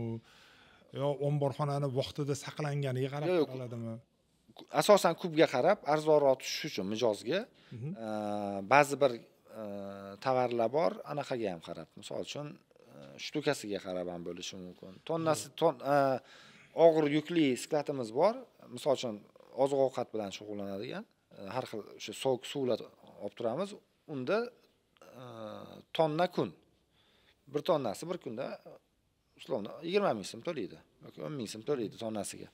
Har xil bu mahsulotga qarab farq qiladi. Demak, bu yerda ham menimcha 3-4 xil to'lov bo'lishi mumkin. Ya'ni menga alohida logistika uchun alohida hisob berishadi. Menga omborda saqlash uchun tonna uchun alohida hisob berishadi. Har kuniga qanaqadir hisob. Chunki bitta mahsulotingiz omborda bir hafta turishi mumkin, bitta mahsulotingiz bir kun turishi mumkin. To'g'ri. Turgan mahsulotingizni kuniga ko'ra hisoblaymiz uni, pulini. Yetkazish ham xuddi shunaqa. Zo'r. Uchinchi xizmat men alohida to'laydigan bu har bir yetkazib bergan mahsulotingiz uchun menga alohida hisob berasiz. Mana shu 3 ta hisob bo'yicha ishlayman. Lekin bu 3 ta hisob, keyin men buni uchetini yurg'izishim, astatkaga javob berishim va hokazo hammasi siz o'zingiz sklad olib xodim qo'yib, programmalashtirib ishlashingizdan arzonga tushadi. Zo'r. Men buni qayerdadir eshitdim, hattoki eshitmadim. Bizni bitta kompaniya qildikda, yosh bolalarni kiyimini sotishda va o'sha payt sizlarni BTSga hisoblatdikda. Menimcha bizga hisobotda ikkita sklad ko'rsatildi. Bittasi Sergelida ko'rsatildi. Ano info qanaqa bozor? Bittasi Sergelida indeksda ko'rsatildi, ikkinchisi boshqa joyda ko'rsatildi. Indeksdagi raqam hisob-kitob biz olganimizda hattoki biz omborxona olib ijaraga olishimizdan arzonroq narx berdinglar-da sizlar. Bu endi standart narx aka. Siz kelsangiz, ob'yomga qarab boshqa minimallashtirib Hayron beriladi. qoldim. Ya'ni men mahsulot saqlashimiz, u yerda logistikasi bor, u yerda uni javob bor. Xullas, juda qanaqadir taklif, qiziqarli taklif bo'ldi o'sha. Bu standart aytyapman, lekin mijozni kimligiga ko'ra, bu kimligi degan shaxsga aytmayapman, qilayotgan ishiga ko'ra. Ba'zi qadriyat degan narsalar bor. Ba'zi bir mijozlarni kitob bilan shug'ullanadiganlar bor. Juda mizr summaga ishlanadi. Nimaga? O'zi juda kam foyda qiladi, keyin uni boshqa manfaati bor. Unga 1 so'm beriladigan bo'lsa, deylik Zaraga 10 so'm narx berganmiz. Nimaga? Chunki Zarani o'zi bitta futbolkasini o'zi $200 turadi. Endi uni marjasini bilamiz. Ya'ni ba'zi mahsulotga qaraladi. Kimlik nimasiga qarab. Zo'r. Bu yo'nalish juda yoqdi menga. Demak, bu yerda kelajak biznes aka. Ya'ni rivojlangan davlat deylik, bizga eng yaqini Turkiya deb hisoblaylik. Ya'ni Turkiya ham 30 yil bizdan oldinda bu sohani boshlaganiga. Biz endi boshlandi-yu. Bu madaniyat deylik, shakllanishi endi boshladi. Hali ko'pchilik jinnimisan, o'zim siklatimni omborimni saqlayman boshqa deydi, lekin bir kun o'tiladi bunga. Chunki boshqa davlatlar hammasi o'tganda yana ham yuqoriroq chiqsa Yevropa, Amerikalarda endi bu men gapirayotgan gaplarim 50 yil oldin oddiy gaplar bo'lgan. To'ppa-to'g'ri aytyapsiz. Biz shunchalik orqadamizda hali endi. To'ppa-to'g'ri aytyapsiz. Savolim, men sizlarning omborxonanglar bilan va shu xizmatinglar bilan foydalanganimda full loading dedingizmi, nima dedingiz? Fulfillmentmi? Fulfillment, ha. Nimaga bunaqa qo'yilgan bilmadim. Fulfillment. Bu endi biz ham anaqadan olganmiz. Bu termindan olganmiz, ko'chadan kirib kelgan. Fulfillment bilan men shug'ullanganimda, demak, men sizlarni programmalardan demak, men sizlarni programmalardan, xizmatingizdan foydalanishim kerak, to'g'rimi? Sizlarda programma bormi bunga? Hammasi anaqa qilingan. Sizga yo o'sha shaxsiy kabinet ochib beriladi yoki saytda o'zidan ham imkoniyat qilib beriladi anaqa qilishga, yoki sizni programmangiz bo'lsa integratsiya qilib beriladi. O'zingizni programmangizdan turib ham bu yoqda boshqarib, ko'rib, nazorat qila olasiz. Zo'r, juda qiziq, juda ham zo'r narsalarni gapiryapsiz. Xo'p, endi 3-chi yo'nalish bo'yicha gaplashamizmi, kesib o'tamiz buni? Bo'ladi, shu asosiy endi yo'nalishda gaplashaversak, boshqa savollaringiz bo'lsa, yana qanaqadir boshqaruvga, boshqaga oid. Zo'r. Bu yerda mana menga qiziqtirayotgani, siz aytdingizda, yaxshi bo'limlarni aytdingizda. Mana IT bo'limda dedingiz, menda 20 ta xodim ishlaydi, o'rtacha 1,5 ming bo'lsa, $30,000 xarajatim bor dedingizda. Xo'p, bundan tashqari sizda marketing bo'lim bo'lishi kerak. Marketing bo'limida nechta xodim ishlaydi? 10 ga yaqin. 10 ga yaqin. O'sha SMMchi ham kiradi buning ichiga, dizayner ham bor, montajyor ham bor, kamerachi ham bor. Ya'ni mana bunaqa professional kameralarning hammasi ularda ham bor. Menimcha bu shuncha yoki bundan kattaroq, ya'ni ofis o'zida studiyasi bor bularni. Zo'r. Ya'ni bular ham ishlashadi. Zo'r. Mana marketing bo'limingizga o'rtacha hozir men reklama uchun emas, ommaviy tarmoqda tanilish uchun emas, xodimlarning o'rtacha xarajati qancha chiqadi sizda bir oyda? Ishchilarnikimi? Mana shu marketing yoki umumiy marketing byudjetimi? Marketing byudjetingizni faqat men aytayotgani ham bir bor. Faqat operatsiyonkaga xarajat aytyapman. Hozir men sizni bannerlar bo'lsin, ommaviy tarmoqlar, Instagram xodimlarga to'lanayotgan xarajatni so'rayapsiz, to'g'rimi? Qancha? 300 milliondan teparoq. Zo'r. Demak, siz 10 ta xodimga o'rtacha unaqa detalniy anaqasini bilmayman uchun endi anaqa. Umumiy hisobda taxminan bir $20,000 siz to'layapsiz faqat bularning operatsiyonka xarajatlari va oyliklariga. Zo'r. Endi men boya aytganim brendim 5 million deganim endi shu natijasini beradi. Zo'r. Bular albatta bularning anaqasi bor. Hissasi bor. Endi bulardan oldin menimcha sizlarning hissangiz bor, chunki bu yerda marketingda marketing strategiyasi bor. O'sha strategiya bo'lmasa, byudjeti bor. Ish bo'lmaydi. Byudjeti bor, ya'ni oylik byudjeti bor. Bu byudjetda ham finansistlar o'sha oylik PNL chiqqanida ham nazorat qilishadi, chiqmasdan oldin ham va bular o'zini ham o'zi nazorat qiladi. Ya'ni Oybekda Oybek metroda domlaning tepasida brendlar turadi, bilsangiz. BTS ham turadi. Ya'ni bu brendni o'sha yerga qo'yish uchun bu oldindan o'sha byudjetga kirgiztirilib, tasdiqlatilib, yana ketilgan, yana bir sistemada ishlashadi. Zo'r. Endi bundan tashqari siz ommaviy tarmoqda tanilish uchun performans marketingga qancha bir oyda byudjet ajratasizlar? 3 ming atrofida. 2-3 ming dollar. Shunaqa ketadi? Personalni aytyapsiz, to'g'rimi? Performans degani targeting, Instagram. Yo'q, bu umumiy endi nimasini ichki detalini bilmayman. Umumiyda anaqa qilaylik, marketing byudjetimizni, ya'ni umumiy qancha marketing byudjetinglar bir oyda? Endi bu ham sezonni, misol o'rtalamasini oladigan bo'lsak, taxminan bu ham borib qolsa kerak 50 ga. 50 ming dollarga. O'rtalama aytmoqman, to'shni aniq sifra emas, adashayotgan bo'lishim. Muammo yo'q. Demak, men to'g'ri tushunmoqchi bo'lsam, siz bir oyda taxminan 50 ming dollar marketingga ishlatyapsiz. Chunki bu ichida operatsiyonkalar ham bormi? Mana hozirgi boyiga 20 ming dollar operatsiya. Yo'q, operatsiyonkadan tashqari bu. Zo'r. Bu endi umumiy ust raqamlarini ko'raman. Endi bu yoqda marketing rahbari bor, kompaniyani nimasi bor, direktori bor, finansisi bor alohida. Endi nazorat bulardan o'tib oxirgi anaqasi keladi uchun to'g'ri raqam, to'shni sifrani ayta olmayapman. Yo'q, muammo yo'q. Bizda taxminan shunaqa deylik. Taxminan 50 ming dollar xarajat qilyapsiz. Xo'p, o'zi marketing bo'limingizga o'rtacha aylanmangizdan necha foizini, bir oylik o'rtacha aylanmangiz necha foizini siz xarajat qilyapsiz? Byudjetni mana tasdiqlaysizlar-ku, taqsimlaysizlar. Taqsimlaganda marketingga umumiy aylanmadan necha foiz ajratasiz?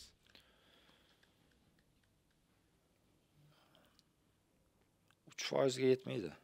3% ga yetmaydi. 3% ga yetmaganda, demak, sizning xarajat 50 ming dollar teng bo'lyapti.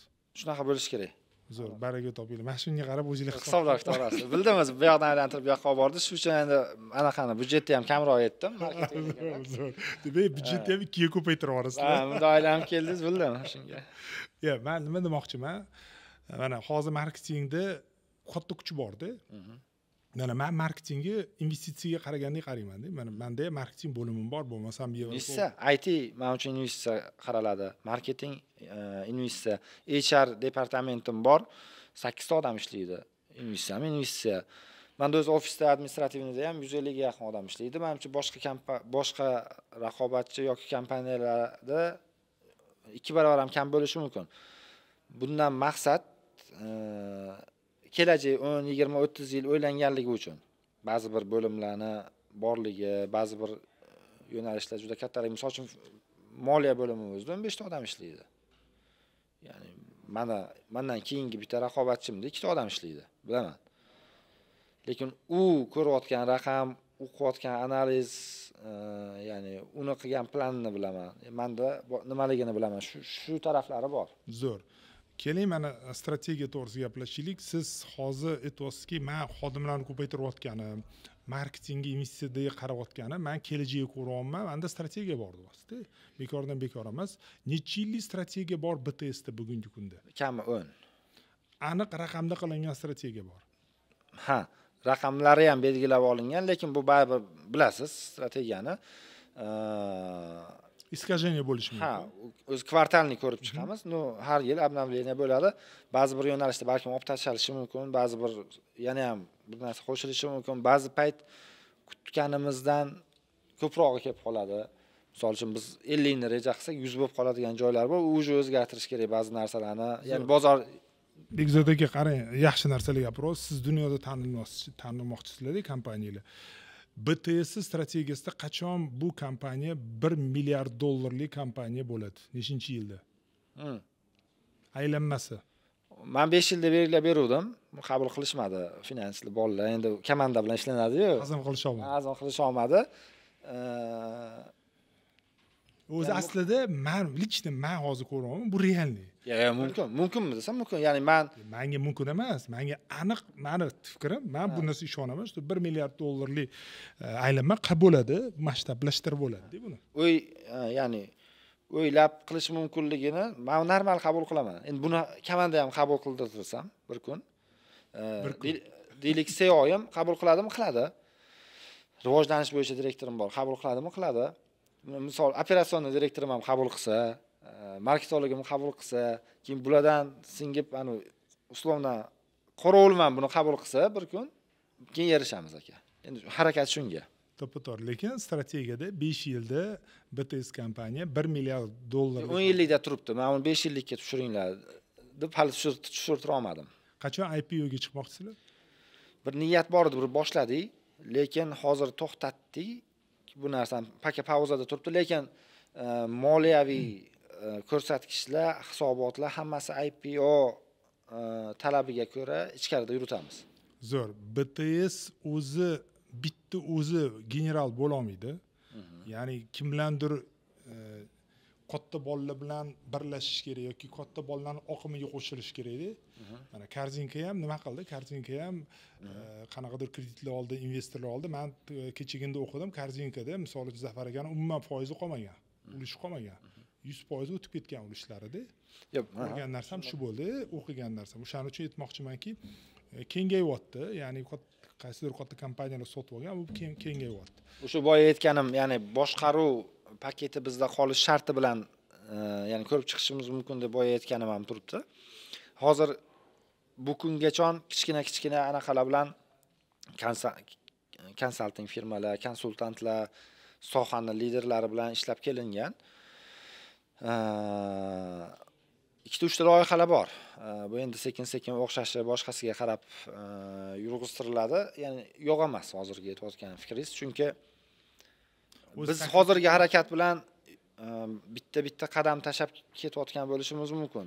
O'sha boya siz aytayotgan narsa bilan ya'ni yugurib ketishimiz mumkin yoki qanaqadir mashinaga o'tirib mashinada ketish tezligi bo'lishi mumkin-da. Endi bu narsani biz ham tushunamiz. Baribir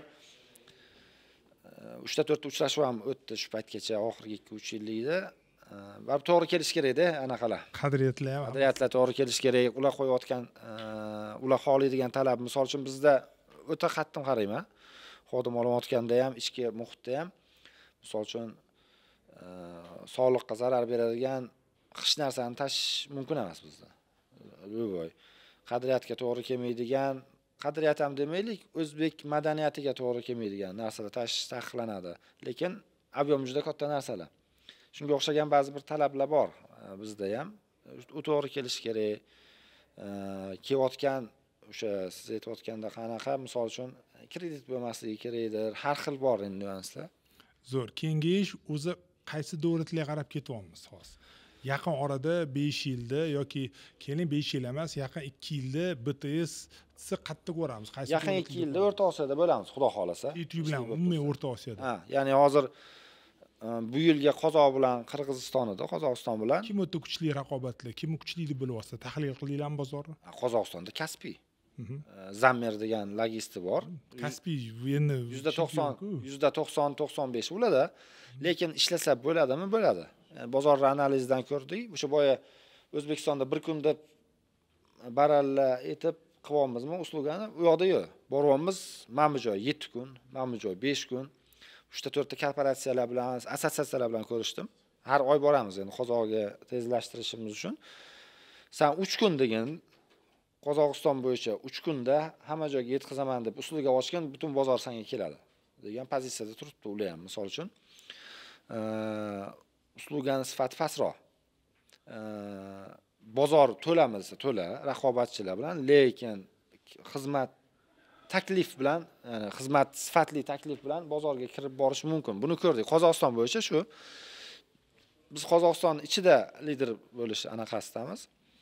Brend shu anaqa bilan komandani shunga ko'ra tuzib ketdik. Misol uchun bu oyda sochdinglarmi?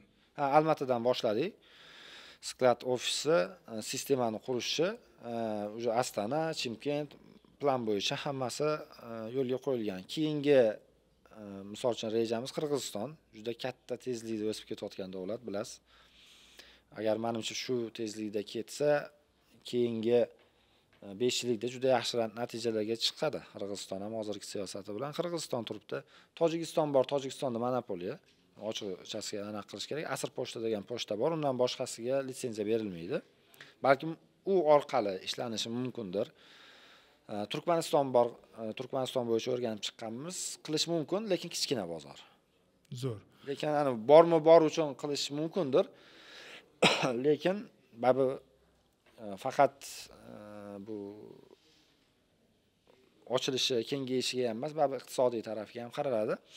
O'z umumiy missiya nima? Yaqin kelajak 5 yil, 10 yilga bormasdan missiya Turkiya davlatlarining ichida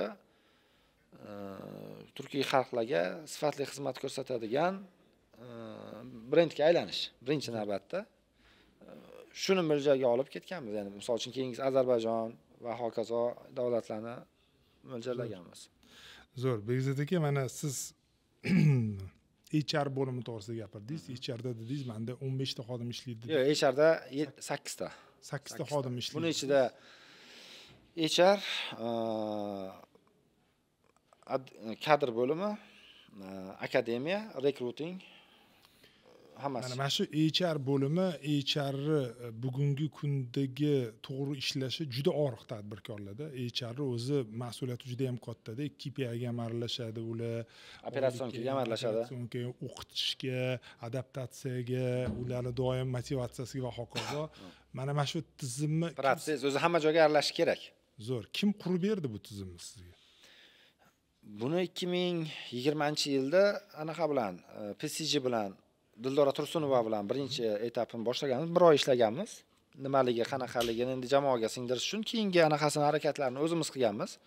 Ochiqni aytaman, men juda kuchli HRlar bilan oxirgi 4-5 yillikda ishladim. Xodim sifatida olib kelib ishlolmadim. Chunki bizni fikrlashimiz, hozir shu gaplashayotgan narsalarimiz HRda, HR men uchun asosiysi jamoamdagi xodimlar meni ishxonamda baxtli bo'lishi. Asosiy mission deylik shu. Qolgan narsasi uning vazifasi. Endi 3-4 ta juda kuchli, juda qimmat kadrlarni aytmayman otini olib kelib ishladi. Ishlolmadik aka. Qurilgan sistemani ham bizda. Endi hozirgi qilayotgan ishlarimizdan yosh, tushunadigan, harakati bor deylik kadrlar bilan ishlash kerak degan xulosaga keldik. Chunki endi asosiy sababi biz kadrda tayyorlashga qaratilgan, to'g'risi strategiyamiz xodimlar bo'yicha, lekin ba'zi bir joylarda va mutaxassis kerak, olasiz. Hozir qurilib ketilyapti, ya'ni komanda bu asosiy babi qo'yilgan missiya shu. Xodim uyidan ko'ra mana ofisimda o'tirishni ko'proq xohlasin, ketgisi kelmasin degan. Zo'r narsalarni gapiryapsiz, qarang. Hozir siz HRlarni kuchlilarini ishlatdim dedingiz. Biz ham ayrim HRlar bilan suhbatlashdik, ularni yollab ko'rdik, ular bilan ishlab ko'rdik va men xohlagan natijamni ololmadim. Bori ham buzildi aka. HR bo'lsin, mana marketolog bo'lsin, sotuv ro'pi bo'lsin va hokazo aksariyatlari menimcha infobiznesdan chiqqani uchun bizlar 3 ta og'irlik gapingizni bo'ldim. 3 ta og'irlik nuqta bor.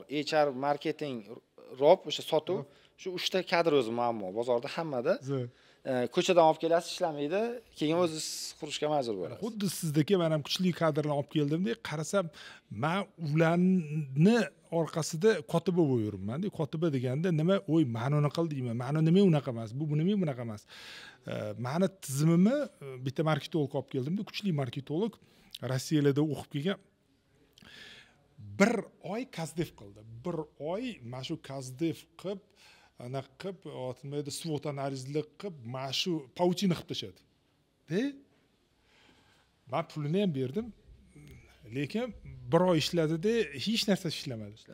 Keyin hozir men modelim bo'yicha ishlayapti. Men unga aytdim, buni qil, uni qil, davom Alisher aka, boshini qashyapti deb o'tib deyapman. Praktik ravno praktik deyapman. O'shanga nima demoqchiman? Ko'plari infobiznesdan chiqqaniga, menimcha bizni mikrofonni chiroyli ishlab. Ya'ni prezentatsiyasi chiroyli. Natija bo'lsa sal qiynalib qolamiz. Nima demoqchiman? Mana savolim shundan iboratki, hozir mana HR dedik, 3 ta joy aytdik. Hozir mana HR to'xtaydigan bo'lsak, kim kelgan ularga mana shu strategiyasini tuzib berdi. Mana siz xodim olib kelasiz, yangi HR xodim olib keldingizda ko'chadan, lekin unga shablon tuzib berish kerak. Mana shu narsa menga kerak deb tuzib berasiz-da. To'g'rimi? Kim tuzib berdi uni unga? Buni o'zimiz.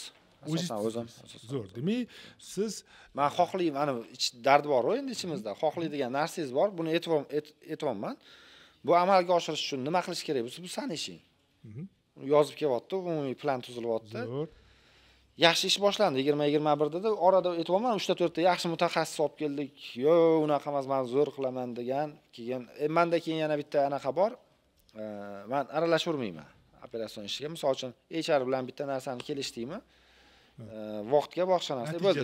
Natijasini uni olib kelish kerak. Detalni aralashtirilmaydi. Xuddi shu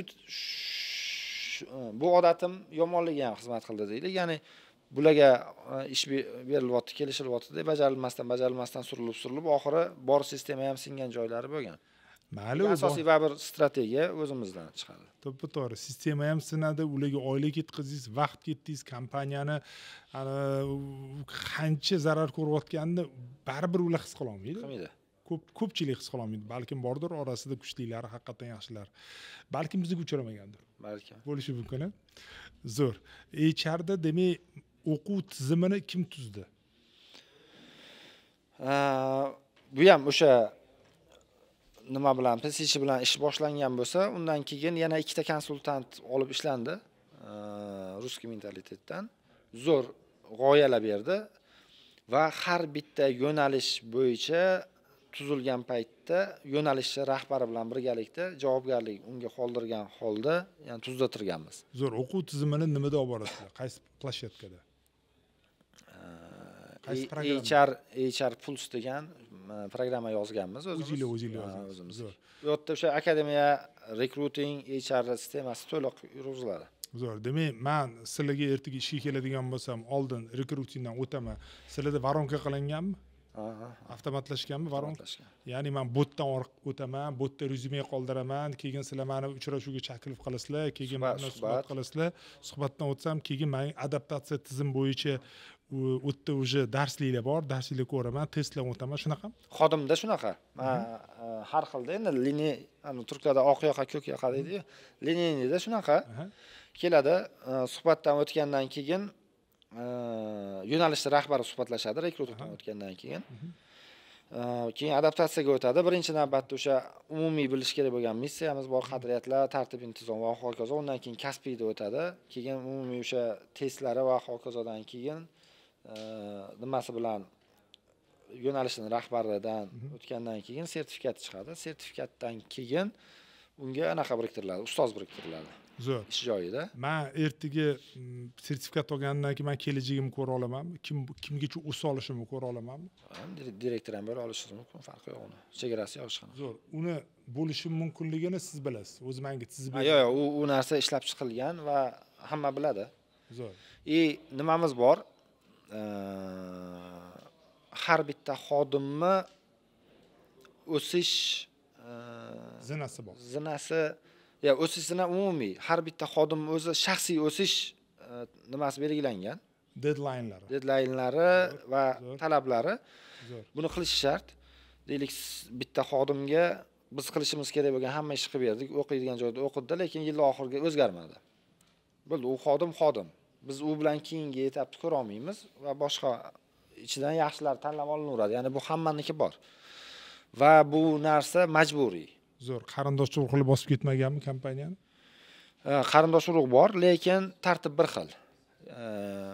Ya'ni ochig'ini aytaman, meni singlim ishlaydi, lekin singlim hali biror marta meni xonamga kirmagan. Chunki hamma narsani oiz orqali hal qiladi. Yo'q, unaqa emas. Ishda hal qiladi. Yo'q. G'alatiga kirib. Umumiy siz kirasiz kerak bo'lsa ular oldiga. Umumiy tartib, umumiy qoida bor.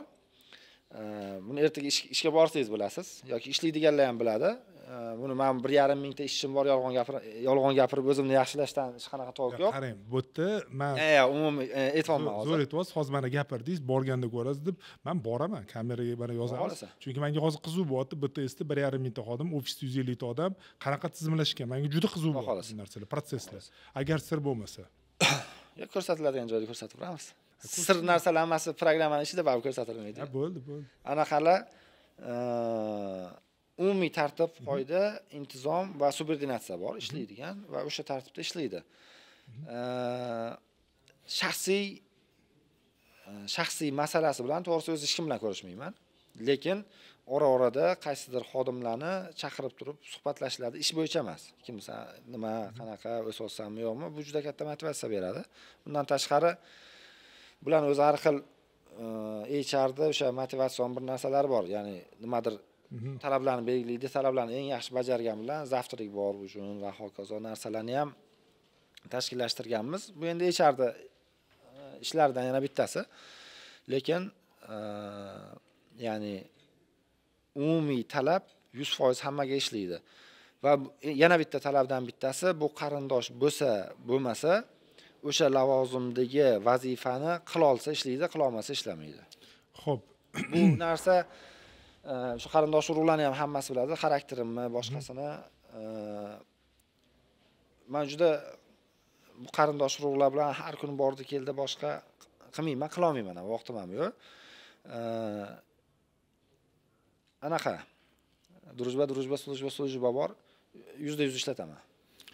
E-commerce-ga bugungi kunda mana uzum ochilyapti, uzum market ochildi, mana Yandex, Wildberries kiryapti. Bularning aksariyatida o'zini logistika tizimi bilan kiryapti-da. Bular sizga plusga ishlayaptimi yoki minuskami? Men ot bilan aytmayman. Bu aslida bizga plus nimaga ular o'sha ishni noto'g'ri qilganini ko'ryapti. Siz hamma ishda zo'r bo'la olmaysiz-da. Zafar akam zo'r keyslari bor edi. Karzinkada dedilar, logistikani ochib, mashinalarni sotib olib, logistikasini o'zim qilishni boshladim dedilar, N-faktorda.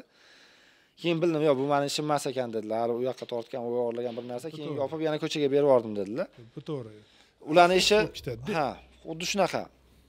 Uzumni misol uchun ishi bu bozorda endi. O'sha bek barakani onlayn deylik. Onlayn bozor. Asosiy ishi marketing bilan sotuvda bo'ldi, mijoz. Fintechga bor boshqasi.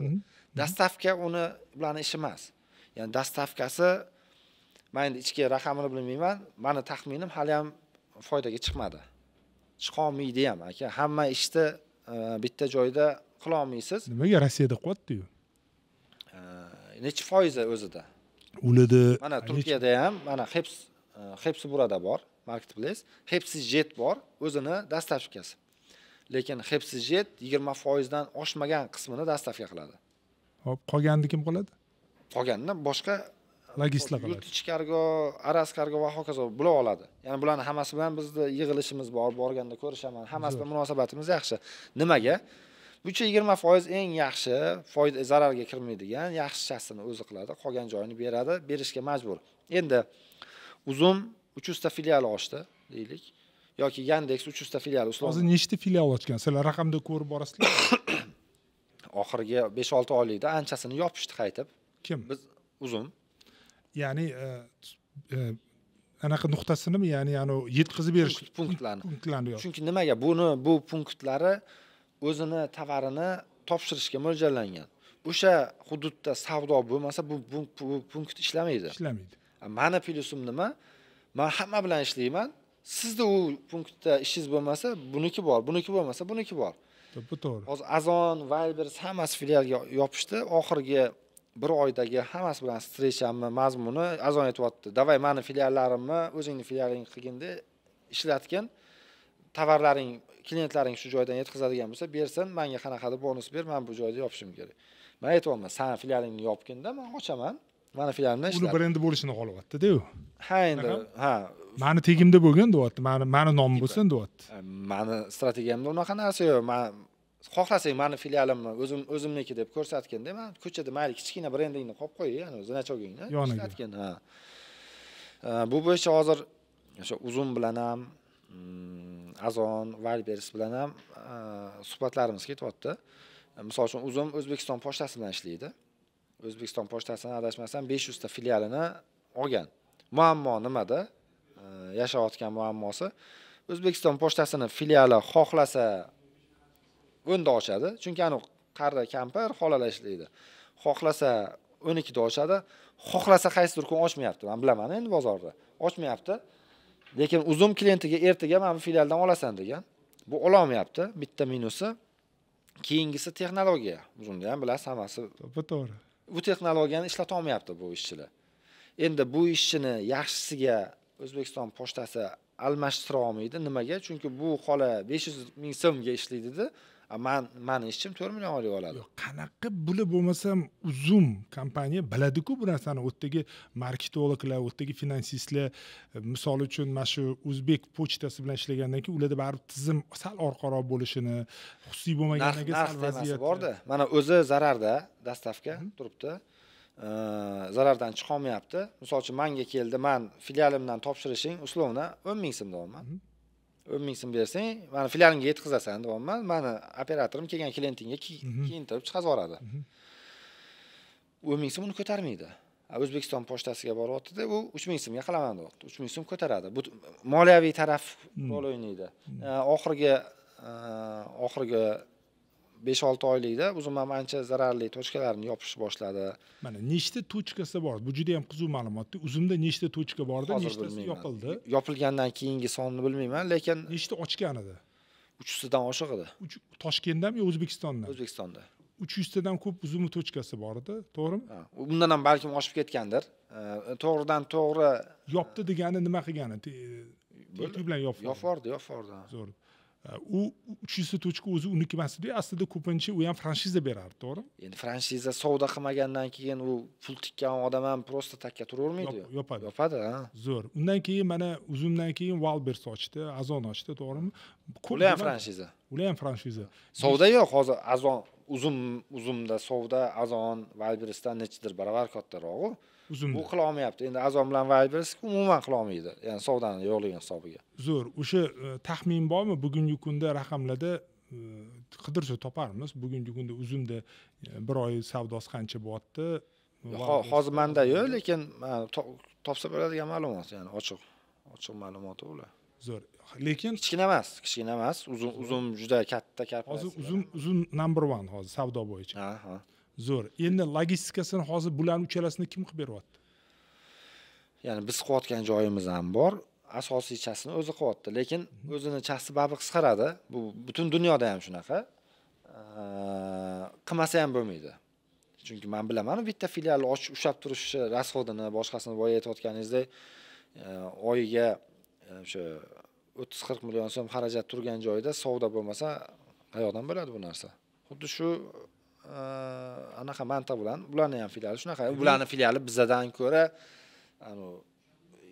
qimmatroq, ya'ni. Qimmatroq, balandroq, xarajatliroq. Demak, men to'g'ri tushunayotgan bo'lsam, siz bilan ularni ishlamayotgani men taxmin qilyapman. Men misol uchun ishlamayotgani sizni nuqtangizni, targ'ov tochkangiz misol uchun 250 tadan bittasida Uzum logotipi, Walbers'ga, Azon'ga bitta joyda bo'lishini xohlashmayapti. Unisi ham bor. Shunaqami? Unisi ham bor. Endi bizning o'z siyosatda ham yo'q. Men qo'ymayman deyapman. Lekin qo'ymasang ishlamayman deyapti. Bo'ldi. Unda deyapman, kuniga 50 mingta zayavka menga berasan. Umumiy zayavkangning 50 mingta ichidan 50 mingtasini kunlik menga bersang, bo'lib qo'yaman deyapman. Har xil endi uni erkaligi bor, bizning erkaligi bor. Shu uchun hali ish boshlanmadi, lekin beriga bordi. Zo'r. Ish boshlashdan oldin menga ayting, men sizni kompaniyangiz 20% ulushini 30 million hisobida sotib olaman. Kelishdikmi? Chunki bunaqa kelishuvlar bo'lgandan keyin hozir katta raqamni aytyapsiz. 20 mingta kuniga buyurtma bilan 50 mingta qo'shilishi umuman boshqa narsa-da. Meni sistemam 100 ming ko'taradi hozir. Men tizimingiz 100 mingtaga mo'ljallangan. Chunki keyingi yil baribir 100 mingga chiqamiz degan strategiyani olganmiz. Strategiyaning ichida bor. Son jihatdan oladigan bo'lsak, men qurayotgan sistema, ekosistema, ya'ni 50 ming bemalol ko'taradi uchun qo'yayotgan talabim ochiqni bekitgan joyim yo'q. Ya'ni 50 mingta bo'lsa, men bu talablari bor. Men talab bo'yicha ishlashga roziman degan narsani aytdim. Lekin agar men ular qo'yayotgan talab bo'yicha servis ko'rsatib bera olsam, 50 mingtadan oshiqroq zakasi berishishi aniq. Zo'r. Bekzod aka, qarang, suhbatimiz juda ham qiziq ketyapti. Albatta. Vaqtingiz tugagan bo'lsa, kamerani o'chirib qo'yib gaplashib turamiz aka. Gaplashaveramiz. Oxirgi savollarimdan bittasi, O'zbekistonda BTS nima xatarlarni ko'ryapti? Eng katta xatar Xitoy. 4 ta Xitoy kompaniyasi kirib kelishni boshladi. Juda katta investitsiya va juda katta tajriba bilan keladi. Xitoy bilasiz. Va biz sizning yo'nalishingizga. O'zimiz yo'nalish haqida aytyapman. va biz ko'rsatayotgan kачестводagi xizmatni ko'rsatib turib bizdan arzonroq narx bera olishi mumkin. O'z to'g'risini aytaman, bozorda eng qimmati bizdan qimmati yo'q. Lekin eng ko'p mijoz ham bizda. Nimaga? Chunki ham odamlar pul topgani sari eng yaxshisini, qulayini, sifatli narsani xohlaydi uchun biz yaxshiroq xizmat berishga harakat qilib qimmatroq qilib qo'yganmiz. Chekimiz qimmatroq. Eng katta xavfdan bittasi shu kirib kelib bo'lgan. Xitoy, ha? Ha, kirib kelib bo'ldi. Hozir nima kompaniyalarni? Ot esimda top 5 talikda turadiganini 4 tasi. Zo'r. Ular savdoni boshladimi bu yerda? Xizmat ko'rsatishni boshladimi? Yo'q, infrastrukturani qurishni boshlashdi. Juda xatarli, chunki men o'zimni qurilish yo'nalishimda ko'ryapman, mana lyustralarda, qolgan bir ikkita yo'nalishlarda bozor tetuvlab qo'yishdi-da. Shunaqa. Ya'ni arzon segment tetuvlab qo'yishdi. Juda og'ir vaziyatga olib keldi. Endi biz baribir arzon o'zi bor edi g'oya. Arzon segment uchun yana bitta firma ochib, bu o'zimizga o'zimiz raqobatli qilib. Ha, arzonchilik olmoqchi degan narsa bor edi, keyin yana to'xtadim. Nimaga? Menga arzon bozor qiziqmas. To'g'ri. Oldin bitta bozor chempion bo'lib oling. Ha. Shu aytganingizdek 50% olib oling. 50% olib olaylik degan narsa. Hozir pitak bizdan 2-3 barobar yuqoriroq. U yerda ham pitakda shunaqa o'yinchilar bormi? Misol uchun boshqaradi bozorni. Yo'q, boshqarmaydi. Mana u yerda xususiy bitta mashina chaladi. Lekin u mashinachalarni boshqaradigan yo'q, bunaqa yo'q. Endi ana o'rtakash bo'lishi mumkin. Ha, pochting bormi olib kel, men Abdug'ani sanga deydigan, lekin bu umumiyda boshqara olmaydi. O'zi yutug'imiz shunda, boshqara olmasligi. Zo'r. Oxirgi savolim, Bekzod aka, sizni raqobatingiz bo'lishim uchun, sizni yutib chiqishim uchun men nimalar qilishim kerak? Yaxshi komanda bo'lish kerak. Sizda ham yaxshi komanda bor, ha? Ha. Raqobatchilik qiziq bo'ladi-da bu. Asosiy fokusi servisda bo'lish kerak. Ya'ni sifatli servisga deylik. Savolingizga savol bilan javob beraman. Uyingizni yonida, darvozangizdan mahallangizga kiraverishda uyingizdan 10 metr tepada do'kon bor. Do'konda savdo qiladigan do'konchi borsiz joyidan ham turmaydi, salom ham bermaydi, gapirsangiz bir narsa deydi-da, o'sha suv desangiz nima edi, bundoq chiqib oling, xolodilnikda turibdi, shunga o'xshagan muomala. 100 metr nariroqdagi do'konga borsangiz, kelishingiz bilan joyidan turib, Alisher aka assalomu alaykum deb kutib oladi. Nima kerak aka deydi, suv desangiz, mana bu suv oling deydi, men jiyanga ham qurtni ham berib qo'ying deydi. Muomalangizni qiladi. Siz qaysi do'konga kirasiz? Muomala qilgan. Uyingizda oldidagi bo'lsa ham kirmaysiz-ku. Farqimiz shunda aka. Ya'ni shuni yo'lga qo'yasiz. Bizni o'zbek xalqi baribir muomala bilan, baribir mayli rivojlanayotgandir, sal tarbiya buzilyapti, Z avlod, undan keyin yana bir narsa avlod bo'lgani bilan aka baribir muomalaga qaraydi. Sifatli xizmat. Shunday eshikdan kirgan payti Alisher aka assalomu alaykum deb kulib kutib olsa meni xodimim. Siz jahl bilan kelgansiz, bir kun kechiktirganman. Kulib kutib olsa-da, Alisher aka ming bor uzr, mana shunaqa bo'lib qoldi, kechikdi. Iloji boricha boshqa qaytarmaymiz shu xatoni desa, siz indamay qaytib ketasiz-da. To'g'ri. Bu yerda masala shunda, yutish modaliyati. Misol uchun Fransiyani DPT degan eng katta brendi, bu Yevropada 2-o'rinda turadigan kompaniya keldi bizga, 4 yil ishladida, bu yilning boshida chiqib ketdi. O'zbekistonda 4 yil ishladi. Ha, 4 yil ishladida, kelgan paytda ko'rishdik, samimiy bordimda. Qisqasi menga sanam fikrlaring ham qiziqmasdi. Keldik, assotsiatsiya qilamiz, kelib birlashtiramiz, ishlaymiz, kelishib ishlaydi dedi. Bizning siyosatga to'g'ri kelmaydi dedi. Har bitta mijozimga bizni yomonlab, o'zini maqtab ketdi. 2-3 marta telefon qilindi. Andrey, bu ishingni qilmagin. Через Rossiya kiruvdi, rus mutaxassislari ko'p edi. Yo'q, ya'ni o'zini bilganidan yurdi. Men nechtadir kadrimni tortib olib qo'ydi, kadrlarim ketdi. Lekin tipa bular aqlli, biz hammamiz ahmoqmiz. Saviyamiz past. O'zini sistemasiga ko'ra, o'zini tushunchasiga ko'ra sistemani qurdi. Bu bizlarni o'zbek mentalitetiga tushmadi. Tikilgan pul kichkina pul tikilmadi. Aka, u pulga men 3 ta shunaqa firma qurib beraman deb kulib qo'yardim-da. Fransiyalimi? Menda bitta case bor. Shunaqa bo'ldi, ishlolmadi, pul ham kuyib ketdi. Balki abnal bo'lgan bo'lsa, u ham bo'lgandir, bilmayman. Ya'ni chiqib ketishdi bozordan. Asosiy men ko'rganim muammolardan asosiysi, ya'ni kelib bular o'zbek bu yoqda xizmatni o'zbek odamlari bilan ko'rsatadi-yu, o'zbeklarga moslashmagani bo'ldi. Ya'ni menda ham o'zbek ishlaydi, bunda ham o'zbek ishlaydi, faqat men o'zbekda qanaqa ishlatishni qadriyatini bilaman, bu bilmaydi. To'g'ri aytasiz. Mana misol 4 yil oldin keldi deysiz, 4 yil oldin Fransiyadan bitta kompaniya katta bizani marketlarni sotib olmoqchi bo'lib kirdida, investitsiya qilib o'tdi. U market brendini aytolmayman. O'zbekistondagi chempionlardan bittasida o'sha yerga fransuz investitsiya kiradigan bo'ldi va TTU bilan shartnoma bo'yicha sotib olishadigan bo'ldi. U yerda bizda boshqaruvda ukamni ishlardi. Alisher aka dedi, bular shunaqa aqlli xodlik qilib, marketing xodlik qilyapti, bizlar O'zbekistonda ishlamaydigan narsalar qilishyapti. Xalq yemayapti. Ular hayron. Nimaga deyapti? Rossiyada ishlayapti, Yevropada ishlayapti, Qozog'istonda ishlayapti, nimaga sizlarda ishlamayapti? Tushunmayapti. Oxiri shartnoma bo'lgan bo'lmasam 6 oy ular eksperimentlarni ishlatadi, keyin sotib oladi TTU bilan. Sotib olisholmadi, qaytib chiqib ketishdi deyapti. Ya'ni mantiq to'g'ri tushmagan. Ya'ni Xitoy kirib kelgan paytda ham u ham shu xatoni qilsa, balkim qiynalishi mumkindir, lekin Xitoy unaqa ahmoq deb o'ylamayman. Unaqa emas. Bular aqlli xodlar bilan juda tahlil qiladi. Tahlil qilib ishlaydi. Juda katta risklarimizdan bittasi Xitoy. Keyingi yana risk deylik, bu iqtisodiy baribir bozor ahvoli. Odamlarda pul bo'lmasa bizning soha ham yurmaydi. Endi siz nimadir sotib olsangiz, menda qon aylanadi. Xizmatingizdan foydalanaman. Shunaqa. Hozir statistika bo'yicha bozor tushyapti. Shuni aytmoqchisizda. Ha, odamlarda sotib olish qobiliyati pasayib ketyapti. Yil oxiriga.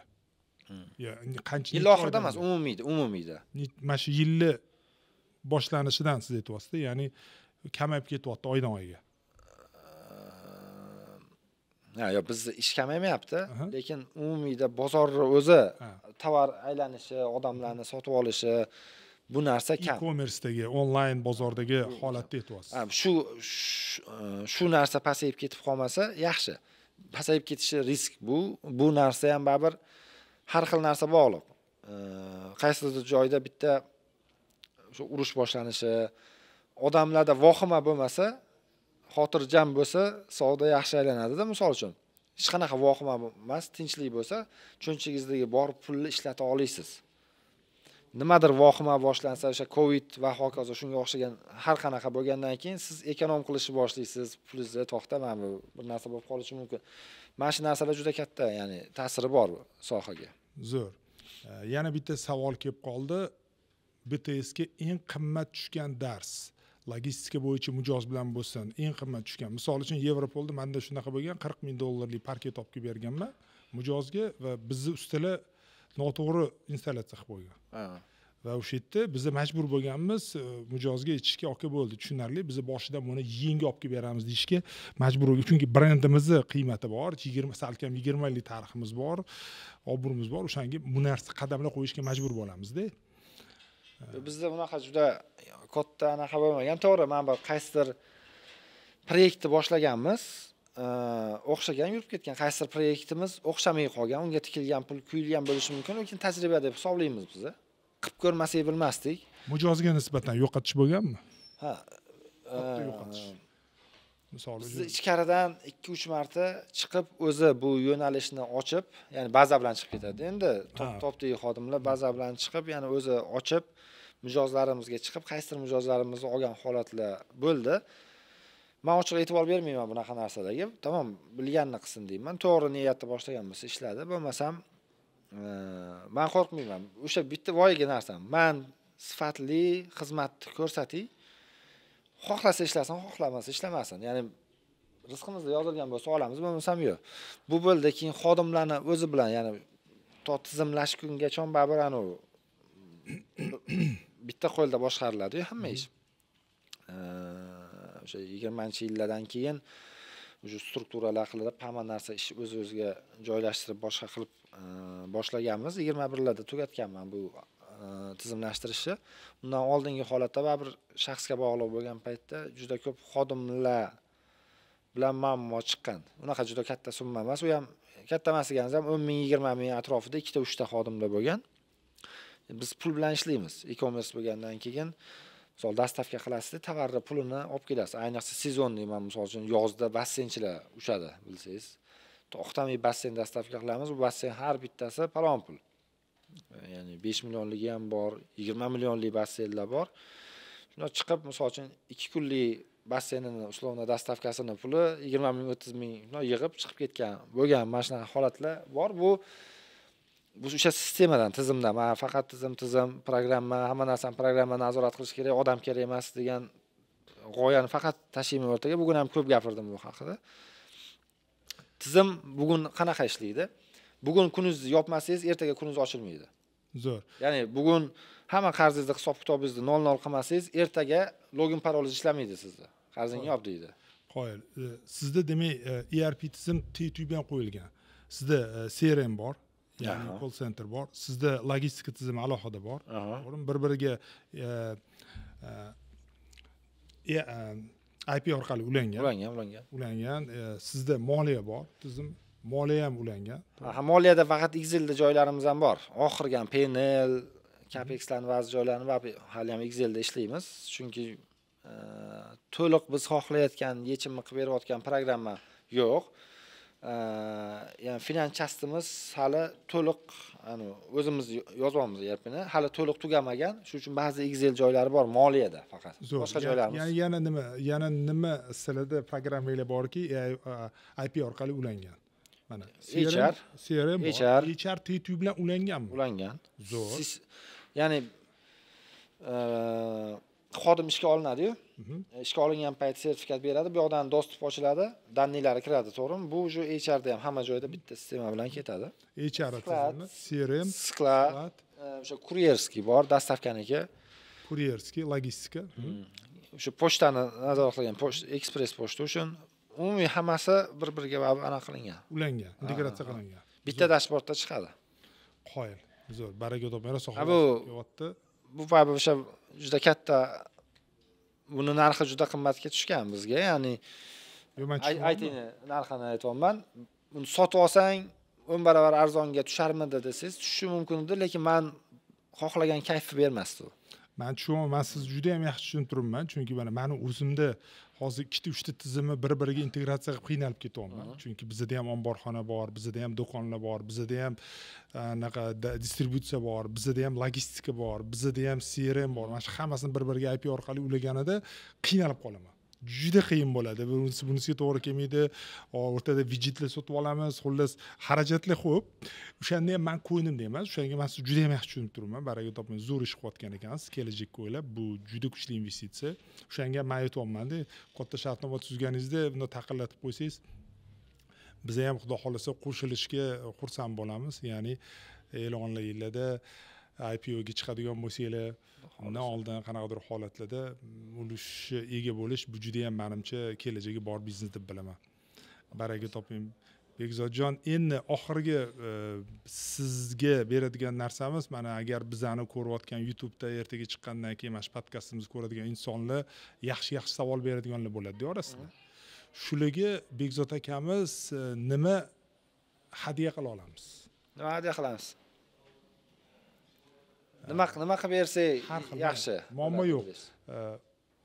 Yarim soatlik ekskursiya, yarim soatlik emas, qanaqadir bir narsa, nima o'zi hadya qila olamiz? Farqi yo'q, siz ayting. Yo'q, sizlar aytinglar, nima? Endi bizga. Nima sizlarda doimiy, ya'ni qiyinchilik. Bizga farqi, ya'ni moshina desangiz olib bera olmaymiz, anaqa nimadirlar.